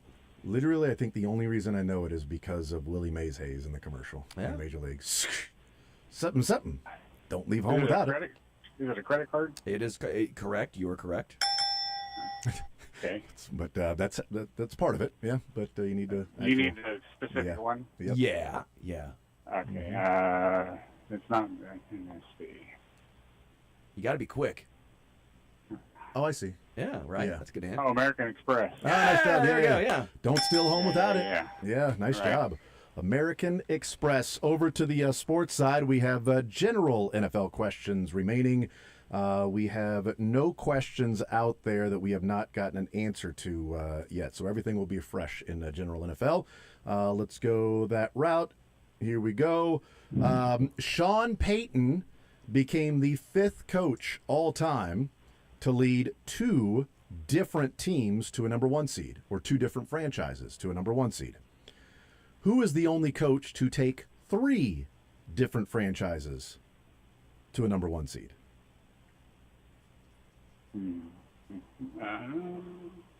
Andy's part of the other 4. Andy Right, Reid is part of the other 4 to take 2 to number 1 seed. But who's the only coach of the other 4 coaches to have 3 different franchises be coached by this man and have a number 1 seed in his tenure? Still coaching today? He is not coaching today, although his name is still coaching today. Oh, like his son or something. Mm-hmm. Yep, that's right on the right track. Yep, son is definitely coaching.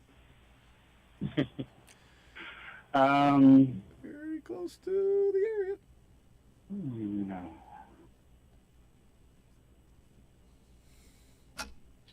What teams does he coach for? He coaches a non-playoff team this year. He's head coach of a team that did not make the playoffs. So, in his first year as a head coach, he did not take his team to the number 1 seed. But his dad took 3 different franchises to number 1 seeds. Come on. Don't have to think too far out of the Kansas City area. Don't too far out of the Kansas City area. Cunningham? Or not Cunningham. Come on. You're going to get there. You're going to get there. Come on. It's obviously not that.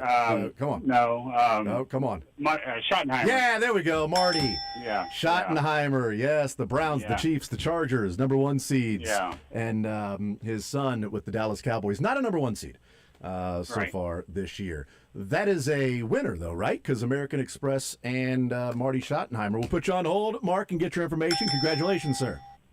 Thank you. Absolutely. 913-381-0810. Mick will be upset about that last one, but I don't care because that was our last contestant, so we were going to get an answer to that one. Do you know who the answer is, Sterling? I didn't hear the question. I know you I was didn't. looking at Charles Dominihu's tweeting online, and it's just I don't know, man. At some point, But is he demanding more respect? no, Is he demanding a 4-year, $50 million like making guaranteed fun contract? of how everyone is a GM on Twitter and all this stuff and a scout, and I'm like, okay, but like you don't have to be a scout to know he wasn't good this year. Someone replied with just like his pressure rate, and it was like the bottom left-hand corner all by himself. I'm like, man, Yeah, I don't mean, it's know. fine, whatever. It's season's over. Congrats. I mean, does he realize his GM didn't actually play in the NFL? Yeah, I always find this funny. It's like, oh well. what are we doing here? Whatever. All right, we'll take a timeout, come back, and wrap up the show. And we'll see if Sterling can figure out who the answer is to that question that Mark got right. More Zone coming up next.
All right, we continue right here on Sports Radio 810 WHB. Jason Anderson with you, Sterling Holmes, Michael Darcy. Coming up at 2 o'clock, it's the program with Soren Petro. He leads into the Fiesta Bowl pregame, Miami and Ole Miss. Rebel up. Or is it Rebel down? No, that's Anchor down at Vanderbilt. But what's the Anchor Rebel? down. What do you do for Rebels? You just Hotty toddy. hotty toddy, I We guess. likes to potty. Oh, We yeah. don't cause trouble. We don't bother nobody. Isn't that what they say at Ole Miss? Isn't that we're just some And football Michael, players that and rock Michael the mic? thought that Matt Nagy was naughty. Did you think that he was? On Christmas, I definitely did. Yeah. I wish the Chiefs wouldn't have traded a draft pick for Naughty. Yeah. That'd have been. I'm glad they didn't do it for Brees Hall. Yeah. You can pay him now. You can pay him. You can go pay him. At least you kept that third rounder. Yeah, Mm-hmm. It's a nice third. Boy, didn't know at the time it'd be that nice of a third rounder. They were 5-3 at that point. Whew. Yeah. A little bit different than 6-11. Rough end of the season. 5-3 to 6-11. That's a rough stretch. 6-11. I don't know that that's the new saying. Probably Is that the new one? No, but I just Okay. figured we'll say it. Maybe 215. Anybody? No? Are we gonna let's get that one started. 153. Oh yeah, well that's three numbers. Yeah. Well, I guess it's two. The 5-3, I was thinking 153, like 6-7, just two. I don't know. I don't know, man. Yeah. Ole Miss. Miami. Sterling Stamp. Oh, throw the house at Miami now. Darcy, let's ride, baby. I'm so scared to ride. Let's ride. Well, I shaved my mustache. That's a bummer because I feel like rebels would have mustaches. Do they? I Yeah, don't know. I think they do. Yeah. You can't be a rebel if you're clean shaven. I don't look like a rebel. If you're clean shaven, that's because you've been licking boots. No boots have been licked on this show. Okay. Rebel.